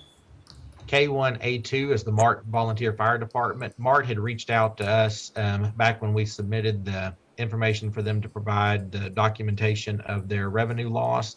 They didn't provide the survey or calculation sheet back when we were doing this initially, but we have now received it, and they are asking for an amount totaling $5,492.89 for their lost revenue. And that's the same way we looked at the other volunteer fire departments. Yes, sir, it is, and they are a 501c3. Okay, so under the 501(c), we would approve it Yes, sir. in that group. Dustin, did they get that in before the deadline? Commissioner, we had communication with them before the deadline, but we actually just got this, I guess it was in before our March 31st deadline, so technically, yes. Okay, that's fine. It just was not submitted timely back in January or February when we were working on it. No, I was just wanting to make sure we made that March 31st deadline, so, Yes, sir. okay, very good. Are there any other volunteer fire departments out there that we haven't considered, or this cleans up all of that?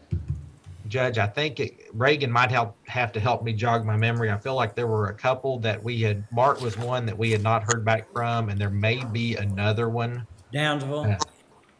Downsville has not, so we never got anything to follow up on Downsville. I have been in touch with them. They asked me to call them. I called them. They never called me back. I've emailed them. They've never emailed me back. Yeah, that's a problem with Downsville all the time. Okay. Well, we gave them a deadline back then, and then there was the second deadline that everybody was aware of. So I think as far as anybody that hasn't been funded to this point, they may have just missed the opportunity.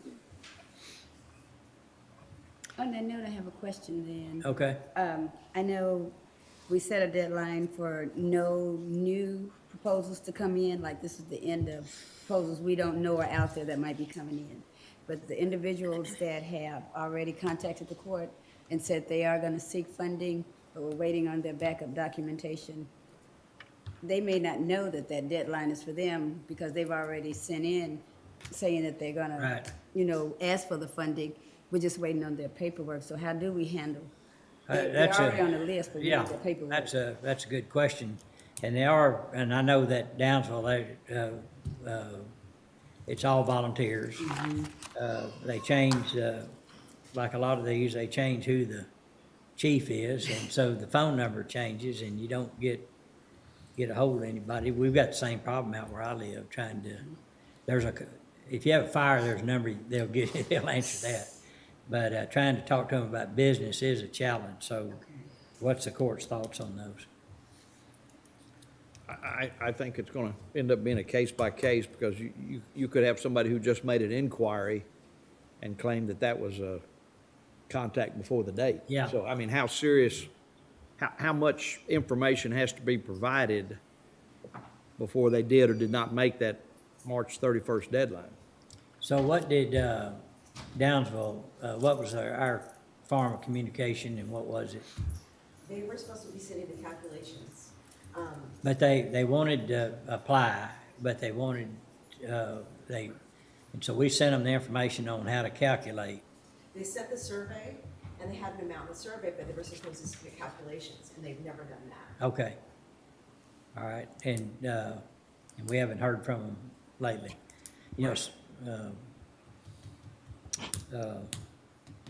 Sue Hanson, who retired from here, worked at, or she's a volunteer along with her family. We need But I don't know. to contact Sue maybe and see if she can I'm Shake- fine with keeping shake it pending, keeping it open. Okay. I don't Three. wanna, if they, if they did contact us initially, Yeah. Yeah. but new ones are gonna be, Yeah, that time is over. yeah. And I know they did, they're, one of their fundraisers, like a lot of them is fish fries Yeah. and barbecues. And they did, in COVID, they had to cancel. I think I'd actually bought a ticket and then they canceled the event before they got through selling all the tickets. They did a drive-through one time during COVID. Yeah, they We did. did it, yeah. Yeah. I can't remember if that was their chili or their, I don't remember now. Yeah. But yeah, I mean, they made initial contact, but I think it'd be wise to try to see if we can get a hold of somebody. Okay. And so Reagan, besides Downsville, is there any others that you're aware of, off the top of your head? Off the top of my head, there's not any. Okay. I think Mark was one, and Yeah. then Downsville was the other. Okay. Okay, so. There were a couple that declined, that sent in but said they weren't asking for money. Okay. All right, so I guess we've given you the information that you need on Mart, so I guess there's not really any action at this time on Downsville, so if we can get that from them, and our office will try to get it, we'll call Sue and see who to talk to about that. All right. Do you want a motion for the MART request? Yes. If we haven't, yeah, Yeah, you bet. yeah. Then I would move to approve K1A2, the MART Volunteer Fire Department ARPA request. All right, is there a second? Second. Motion made. There would be a, that's subject to them signing a beneficiary agreement. Yeah. Right, and submitting all of the paperwork that all of the other fire departments had to submit. Right. Okay, we have a motion and a second. Any other discussion? No other discussion. All in favor say aye. Aye. Oppose? Pass. A1Bs regarding the professional consulting contract with Lockwood, Andrews and Newnham Incorporated, authorization of professional service invoice. This is an invoice totaling $4,678.88 for their professional services associated with ARPA through March 18th. And Dustin, you've looked that over. It's okay to pay. Yes, sir. All right. What's the pleasure of the court? Move to approve. Second. Have a motion and a second. Any other discussion? No other discussion. All in favor say aye. Aye. Oppose? Pass. All right. K1C is authorization of McLennan County Recovery Plan, State and Local Fiscal Recovery Funds 2021 and first quarter 2022 report. And this was sent out in your packets late yesterday. Apologize for it being late, but it has been a pretty big project to work on. I'll kind of just give a real quick summary of it. So the initial recovery plans were due in the summer of 2021. But kind of the notice from the Treasury then is if you hadn't expended any funds, you didn't have to have to have it ready. The next one was going to be due in the summer, this summer. But we got a notice from Treasury the first week of March stating that they needed our plan completed and uploaded to them by Friday, April the 8th. So we've spent the better part of the last month working on this plan. And it goes through, it gives a high-level executive summary. It lays out the uses of funds, specifies how the court has looked at community engagement, which we've talked about, our ongoing work sessions that we're doing now, and how we had the public hearings on Waco Family Medicine and MHMR. It goes through and we break out the projects by public health, by negative economic impacts, by services to the disproportionately impacted communities. And then we go through and have a section that has a table of our funds that we've spent to date. And then also we have a project page for each project. Those project page really consist of terms from the agreement. And then a big part of this is how the county is doing the use of evidence section for each of these projects. So we've spent a great deal of time researching scholarly articles, other things that show how these strategies are evidence-based. And then we've also worked with MHMR, Waco Family Medicine, Centacor, Friends for Life, and others to show how they are using evidence-based practices at their facilities and in their programs. And so we feel like it's a pretty good plan. Mike's helped a lot with it. Francis and Haley, Danny from BKD reviewed it quickly yesterday and thinks it looks good as well. And so Mike or Francis, did y'all have anything to add? Well, I would add that there are some changes that need to be made to it still, but they're primarily grammatical and only a few substantive that won't be anything that's really big. But if you could approve this plan today with knowledge that there will be some minor changes, then we can get it out by the 8th. And thanks to everyone that worked on that. It's very extensive. It's unbelievable in the amount of work it took to put all that together, and we appreciate that very much. And I'd make a motion, we approve it subject to editing, mild editing. Is that a proper term? Absolutely. Mild or minor editing, final report. But if it gets a second, we can discuss more. Second. All right, we have a second. Any discussion? Did you have something? I would just say, Judge, I read it this morning, and great job. I mean, for lack of a better term, there were a lot of bullets that were addressed, and our responses were tailored to those bullets and what we have accomplished thus far with the plan, with the funding, and so hats off to everyone that was involved in it. Thank you very much. Yeah. Any other comments? It's actually, even though we were all involved, putting it all together becomes a kind of a learning document at least for me. And I appreciate the work on it.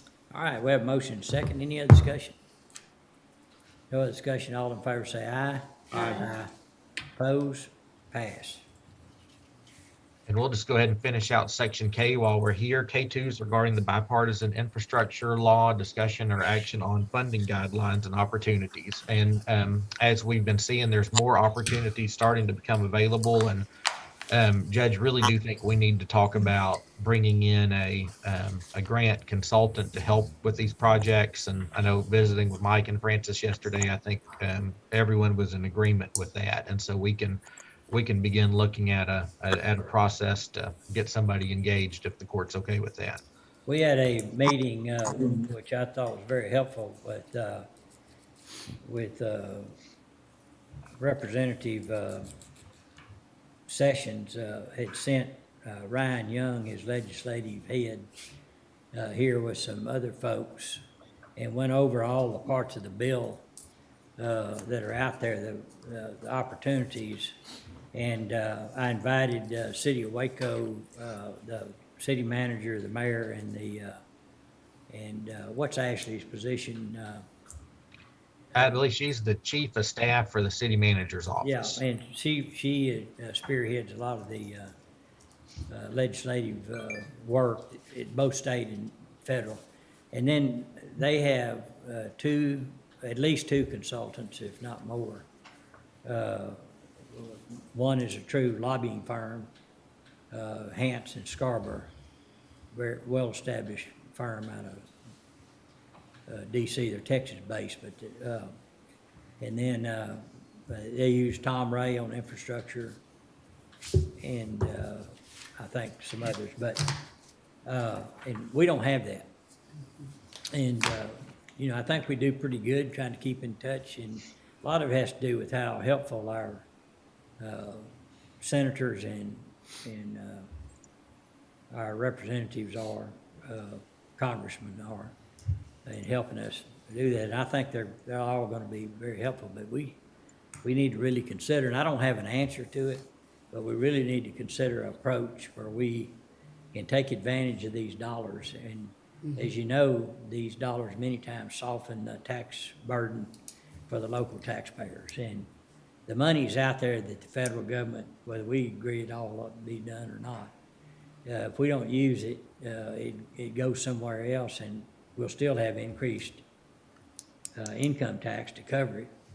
And so it's our job to try to access those dollars. So I would say the decision that the court should make is to consider how to broaden our net, our cast of our net on trying to access these dollars, and whether we go with a lobbying firm or just consultants or grant works kind of people.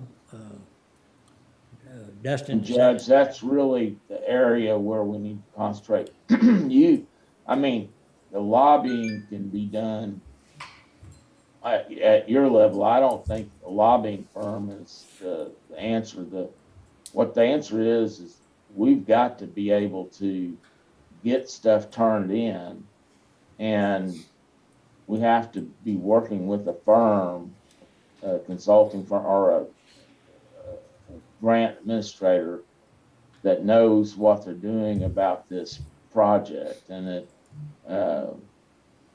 I'm not sure, we haven't talked to BKD at length, but they said they were hiring people to get ready for this. I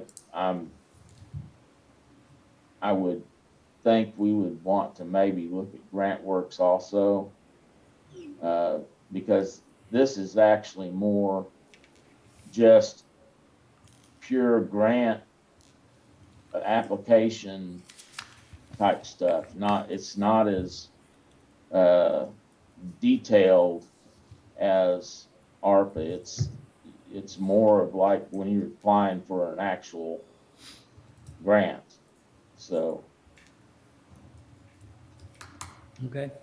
If we hired a consultant, which I firmly support, somebody that can, once projects are identified, can, I guess, put the pedal down and write the applications and everything and walk us through it and get it done. Would we contract with them would it be a percentage of the grant, or would it be a upfront cost, or how would that work? It'd be a percentage of grant generally. I don't know if there's some rules in this that restrict it.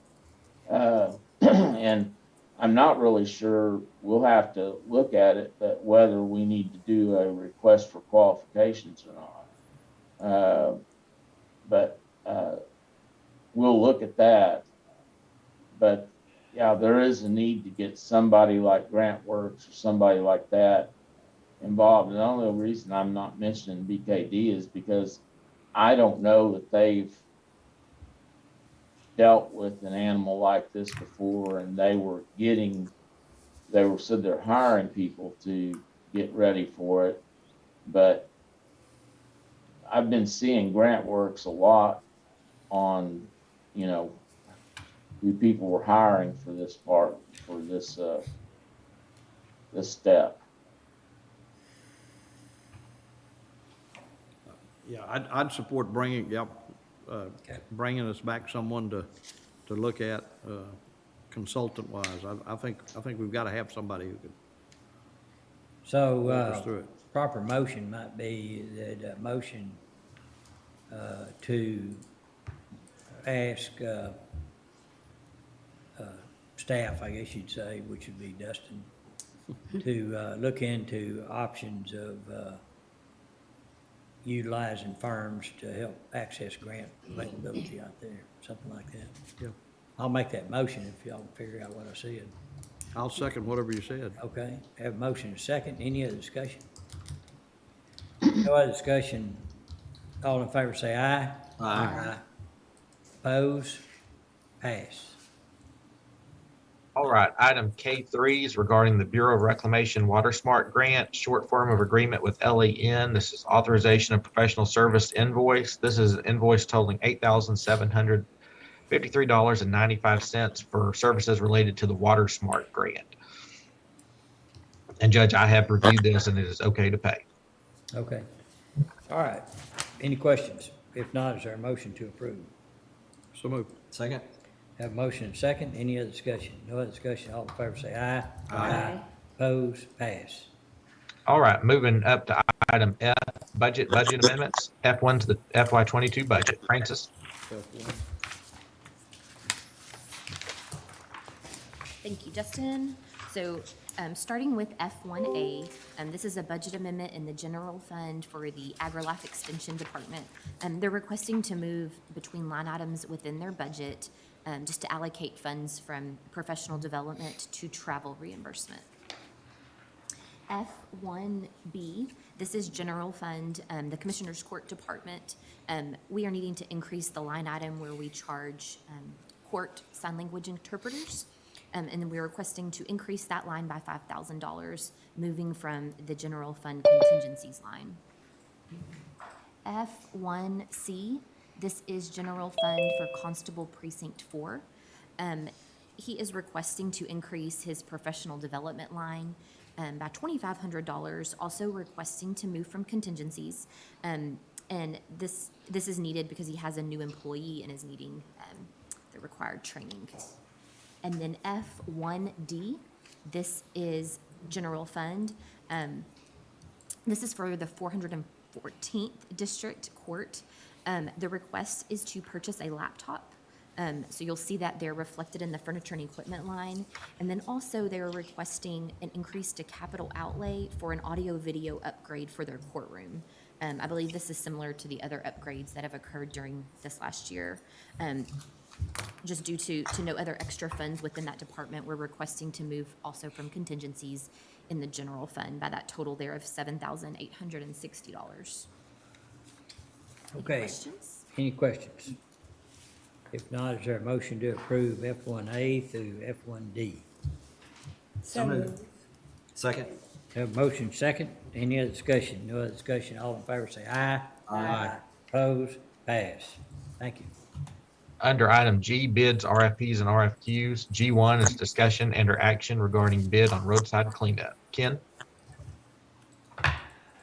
Yes, we issued a bid back in 2015 for the printing and mailing of the tax statements with Peregrine. Peregrine Services Solutions won that bid.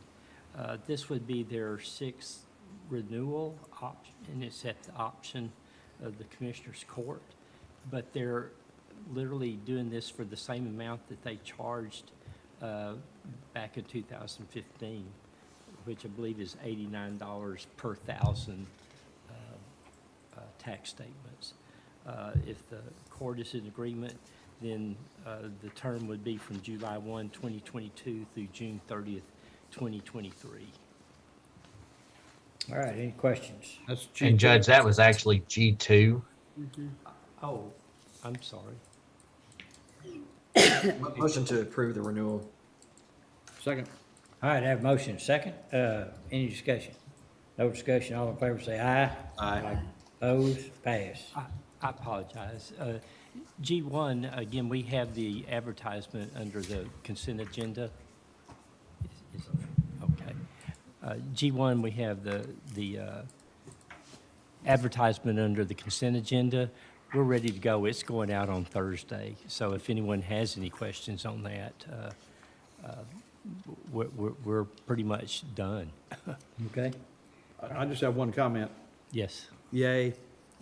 All right, that's a motion. When is the That's a opening? motion. Dollars and a quarterly charge of 95. Is that Well, right? I may be wrong about that. I'm gonna have to check into that, Commissioner. I'm not sure which one they're calling Precinct 7 office. Okay. They've already got the JP2 office covered on Elm. I'll check into that and I'll let you know though for sure. Okay, appreciate it. All right, subject to that investigation, is there a motion to approve? So move. Second. Have a motion and a second. Any other discussion? No other discussion. All in favor say aye. Aye. Opposed? Pass. H4 is ratification of movement of equipment agreement and data loss liability waiver with Dell EMC for the Isilon storage system. Lisa? Good morning. This waiver was presented to us late in our project. The Isilon move, of course, was already approved by Commissioner's Court. This new waiver was reviewed by IT and legal, and the terms of responsibility were found to be in line with our expectations. So that document has been signed and is presented here for recording. All right, any questions? If not, is there a motion to approve this agreement and waiver with Dell EMC? So move. Second. Have a motion second, any other discussion? No other discussion, all in favor say aye. Aye. Opposed, pass. Under item I, capital improvement and construction projects, I-1s regarding the Mart Water Project street repair agreement with the city of Mart, authorization of third and final payment request. We deferred this last court session and had a meeting with Mart's mayor and city manager, and they are still progressing on that road work. And I believe Zane actually just recently drove those roads. And so I think the recommendation would be to defer this again. Yes, I think Luke looked at it this morning, and we need to defer again. So I'll make a motion, we defer. Second. Have a motion and second, any other discussion? No other discussion, all in favor say aye. Aye. Opposed, pass. I-2s regarding capital improvement projects for the Cameron Park Zoo, agreement with City of Waco, authorization of invoice for the Hoofstock Barn. Francis? Yes, this is the next invoice from the city of Waco to reimburse them for costs they've incurred, specifically for the Hoofstock Barn under the zoo bond, the 2020 zoo bond. We have reviewed the invoice with the related details. It meets the terms of the agreement. It also falls within the pre-approved budget. Okay, any questions? Not, is there a motion to approve? So move. Second. Have a motion second, any other discussion? No other discussion, all in favor say aye. Aye. Opposed, pass. I-3 regarding McLennan County Line Road South Creek Crossing improvements, construction agreement with LC Paving and Construction LLC, authorization of change order number 1. Zane? Thank you, Dustin. This change order's been reviewed. It's to increase the concrete road and concrete flat work, 50 linear feet on either side of the project, in the amount of $53,452. It's been reviewed and recommended for approval. All right, any questions?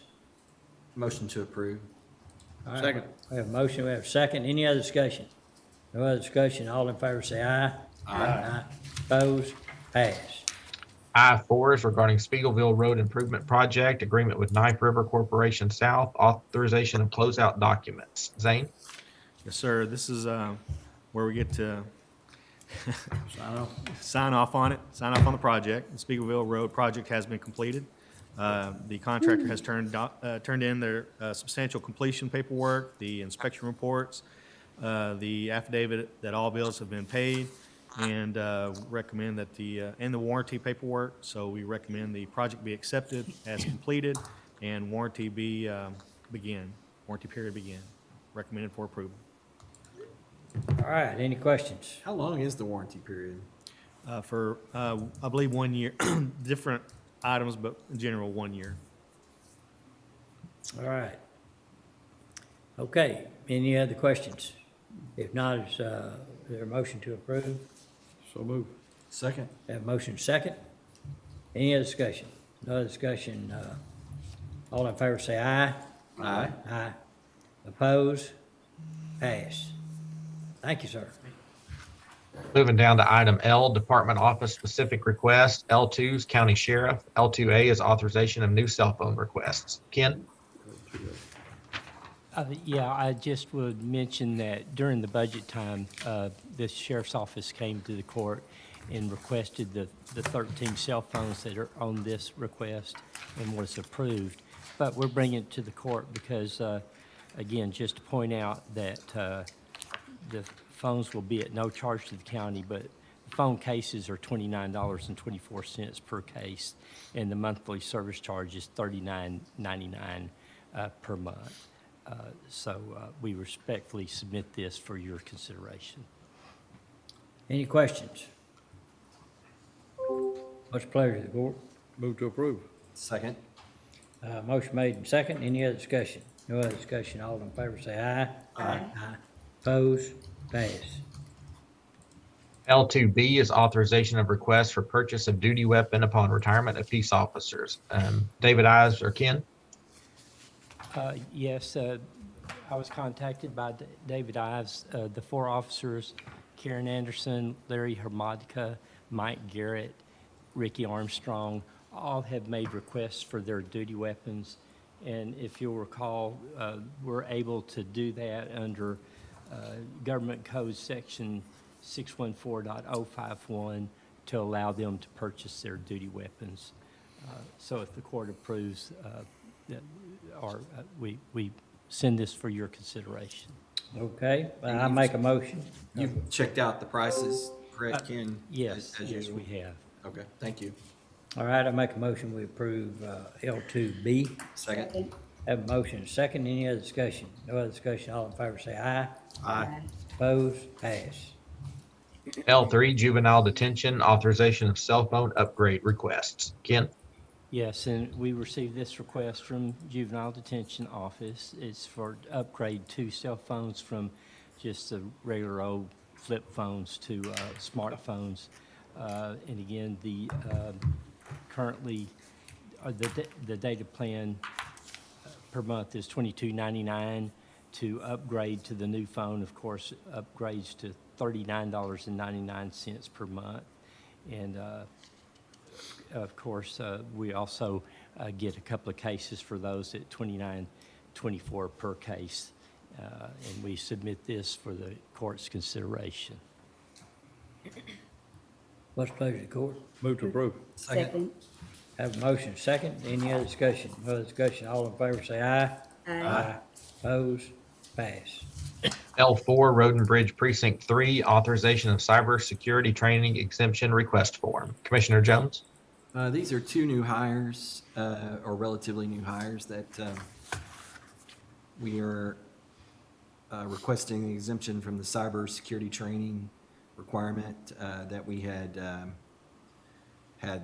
approved in the previous meeting, but because they're new hires, they weren't on the list, is my understanding. Okay. That's a motion. Make a motion to approve the. Second. All right, have a motion, second, any other discussion? No other discussion, all in favor say aye. Aye. Opposed, pass. L5, maintenance of buildings, authorization of temporary reserve parking spot in the record building parking lot. TJ? Yes, so the City of Waco utility upgrade project is starting to inch closer to our building right here on Fifth Street. So what it's going to do is eventually they're going to shut that road system down, which will eventually cut off all of our parking for our fleet vehicles. So I'm coming to the court asking for approval to go ahead and mark off 10 spots in the records building parking lot that we could utilize for fleet vehicles only. Once the project is completed and they've moved further up Fifth Street from us, we'll take those signs down and reallocate those as general parking. I know there has been some complaints, and Commissioner Perry's not on anymore, that I know he received recently about prime parking for taxpayers taken up by county employees. And so I'm okay with this, but when we're done, we probably need to have a broader discussion. I talked to security, or they talked to me also about not being able to see coming out of the alley. And if there's some way to break up where you can get a view down that street of something coming, it'd make it safer. And it may mean that we need to open up some parking to the right of that alley that's maybe designated for county, that would be designated for county vehicles or something. I don't know, just have a discussion about that, but. First of all, the idea that we park vehicles with our county insignia on that say no parking anytime is a little bit disturbing. I think it's like we're flaunting the law ourselves. We put it in place, then we flaunt it. PR-wise, we've had some complaints. We're just taking up a lot of space right next to the records building that a lot of people don't have to park farther away. I could support something that maybe wasn't right in that area, that maybe we park farther away, move our vehicles. Most of us don't have reserved parking. And it would just make more sense PR-wise to me to have those located somewhere other than where they are right there, because that is such a prime spot for our citizens to park. And I think that's what Commissioner Perry had indicated also. I mean, we're definitely open to any suggestion, and we're definitely okay with parking further away. We just want to make sure we keep our fleet vehicle in the view of the camera system, because over the past couple of years, we have had theft in our vehicles. So we don't want to get to the point to where they're out of sight, out of mind, and people start taking advantage over the weekends with theft. But yeah, we're definitely open to suggestions. Okay, thank you. I would make a motion that we approve L5 at this point, so. Is there a second? Second. All right, any other discussion? I mean, this is a temporary, Okay. this is As temporary. long as it's temporary, that's fine. Yeah, that, I guess that was my point. So we're gonna temporarily park where it says no parking. No, I sure would like for those signs to say county vehicles only. And I would like for I us to think look they're at. coming into the parking lot. I think you're talking about taking those front parking places right in front of the handicap area? Yes. That's what you're talking about. You're taking them off the street and putting them in the parking lot. Correct. Yes, ma'am. And I guess let me restate my motion. Temporarily. My motion is that we approve L5 temporarily until the street construction's completed, and then in the meantime, we come up with a plan to present the court on a permanent parking solution going forward. Yeah, and Commissioner, the precedence behind the vague signage is we didn't want to buy anything that was custom just because it is temporary. And we planned on doing away with them. So there was no need to spend $40, $50 for a custom sign when we can go out and buy them for $10 a piece. And I understand that, but I also understand a citizen pulls up and looks and says that I can't park where it says no parking anytime, but the county can. Are you in the street or you in the parking lot? You talking about on the street? I'm talking about in the parking lot. In the parking In lot. the parking lot? In the Oh, parking okay. lot. Oh, that new sign that they have in All front of those those running spots? along right there. Yeah. Zane? Commissioners, if I may, the county actually creates signs. I mean, we have road signs, so we could have some signs, created just for the temporary purpose that says county parking only. They would look like our blue and white signs that the people purchase from my office, and that may be a acceptable option. And let me, and I am saying temporary, but the reason I'm not defining it any another option, because I don't know what that option would be. And the court needs to consider another option, but it sounds like this needs, with this construction fixing to happen, that this is a temporary, short-term fix until we can come back to court with Not gonna be too short. a plan. You know, they actually got through pretty quick down here. You mentioned temporary, so down on Fifth Street near the post office, Yeah. that was supposed to be temporary as well, and everybody's definition of temporary is a little different. Yeah, and depends on Well, the so what utility. exact, I mean, and this is, if we're out of line here, are they gonna reconstruct the entire sidewalk on both sides? I believe so. Of our TJ might be able campus? to, they spoke to TJ about that, but I believe you're right. I don't think there's any work that's going to be done to the sidewalks themselves. So basically So from it's my just the curbs and the. it's and a the utility drainage. upgrade and a Water resource. The drainage. Okay. Well, there's a motion and a second. Is there any other discussion? All right, call for a vote. Commissioner Smith, Aye. Commissioner Miller, Aye. Judge Fulton, Aye. Commissioner Jones. Aye. Okay, thank you. Thank Pass. And, All right, under item M1, discussion and or action on matters regarding COVID-19. Commissioner Miller had worked with LaShonda Mallory Horn at the Health District and had got the weekly report, and that was emailed out to each of you this morning. So I believe that's the only update, Judge. okay, All right, moving on to item M2, authorization of appointment to the McLennan County Children's Protective Services Board. We've received the background check back on Amber Martinez, and she is good to add to the board. So we request approval of the appointment of Miss Amber Martinez to the CPS board. So move. Second. have a motion and a second. Any other discussion? No other discussion. All in favor say aye. Aye. Opposed? Pass.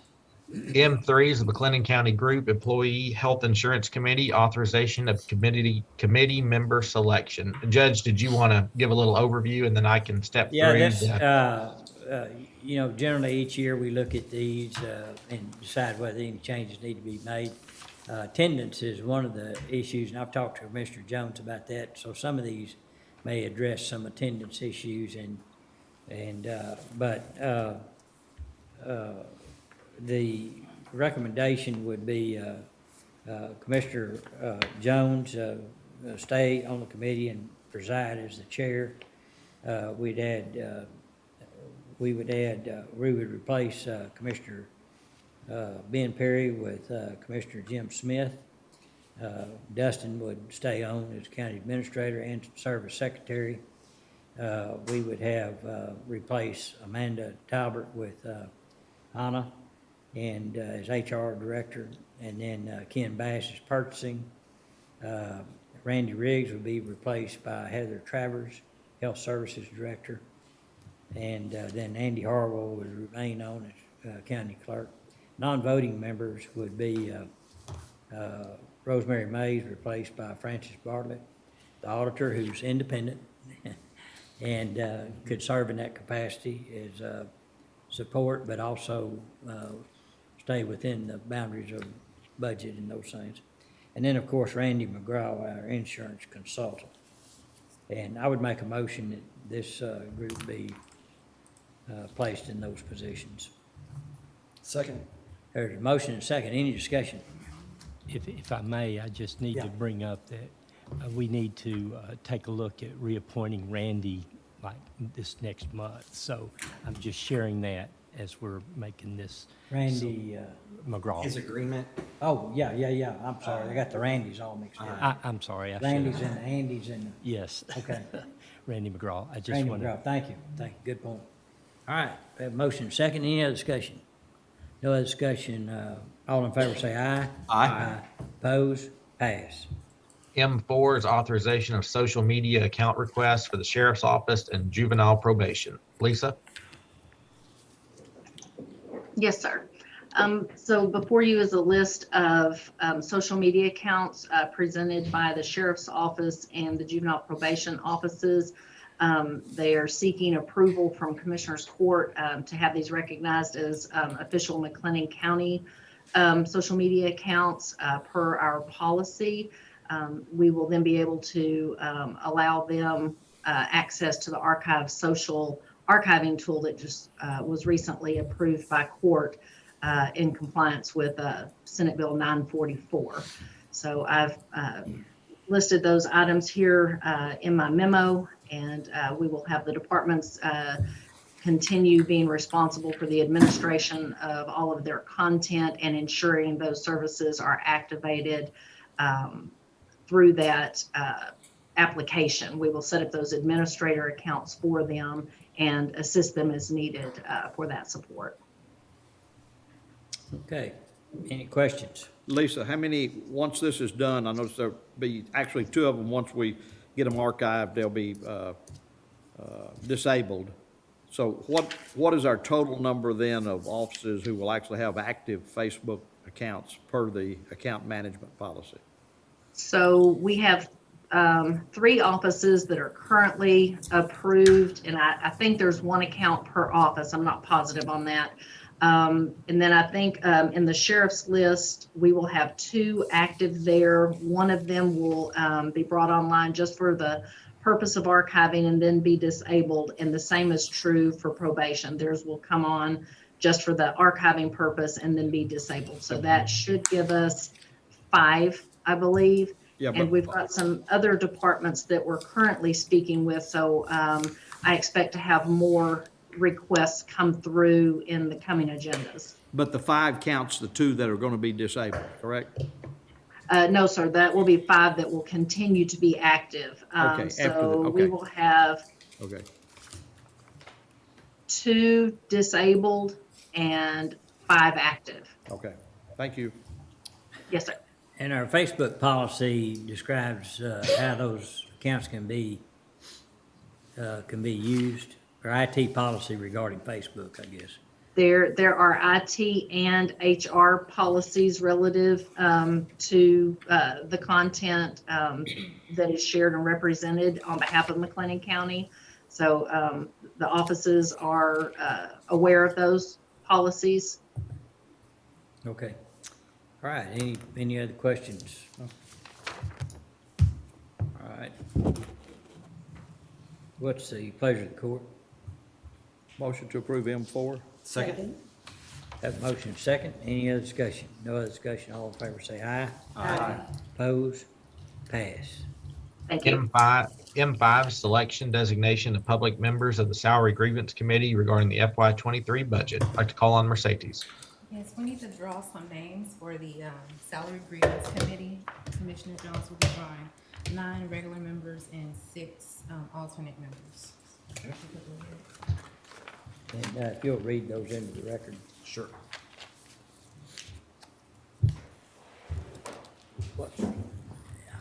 Ray, Soda, Ibarra.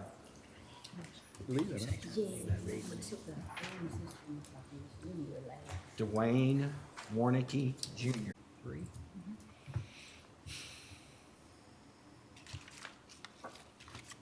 Lori Guest. 2 more.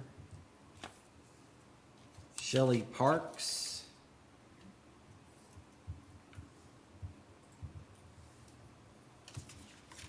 Joni Navarra. Whoops.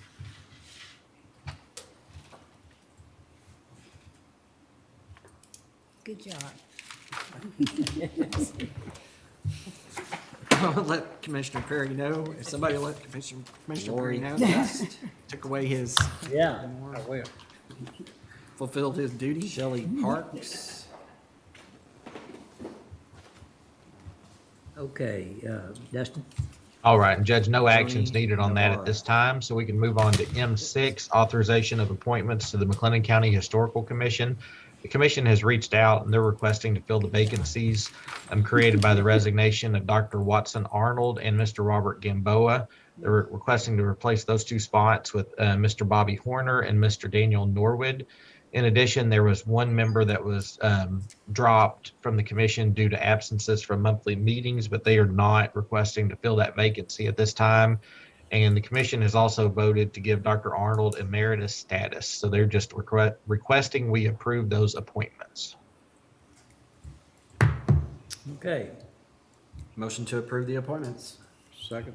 have a motion second. Any other discussion? No other discussion. All in favor say aye. Aye. All right, M9 is authorization of Tax Equity and Fiscal Responsibility Act, TEFRA, approval of financing loans relative to Live Oak Classical School solely for the requirements of Section 147F of the Internal Revenue Code as amended.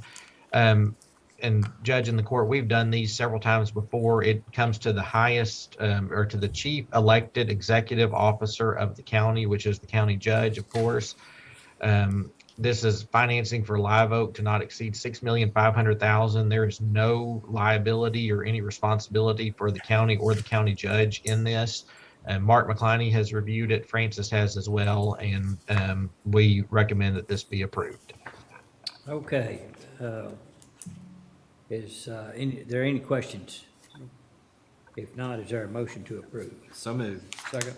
Motion made and second. Any other discussion? No other discussion. All in favor say aye. Aye. Oppose? Pass. M12 is authorization of intergovernmental transfers of funds derived from the County Healthcare Provider Participation Fund mandatory payments. Like to call on Heather. Good afternoon, almost. This is for demonstration year 10 for the uncompensated care. The IGT request is in the amount of $358,127.77 with the settlement date of Friday, April 8th. All right, any questions? Move to approve. Second? We have a motion and a second. Any other discussion? No other discussion. All in favor say aye. Aye. Opposed? Pass.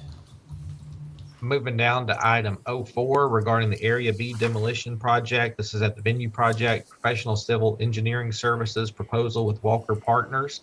This is for services through February 22nd. This is an invoice totaling $3,595 for the preliminary documents and final documents in franchise utility coordination. And just as a reminder, the lump sum fee total was $24,000 for all these services. All right, any questions? If not, is there a motion to approve? So move. Second.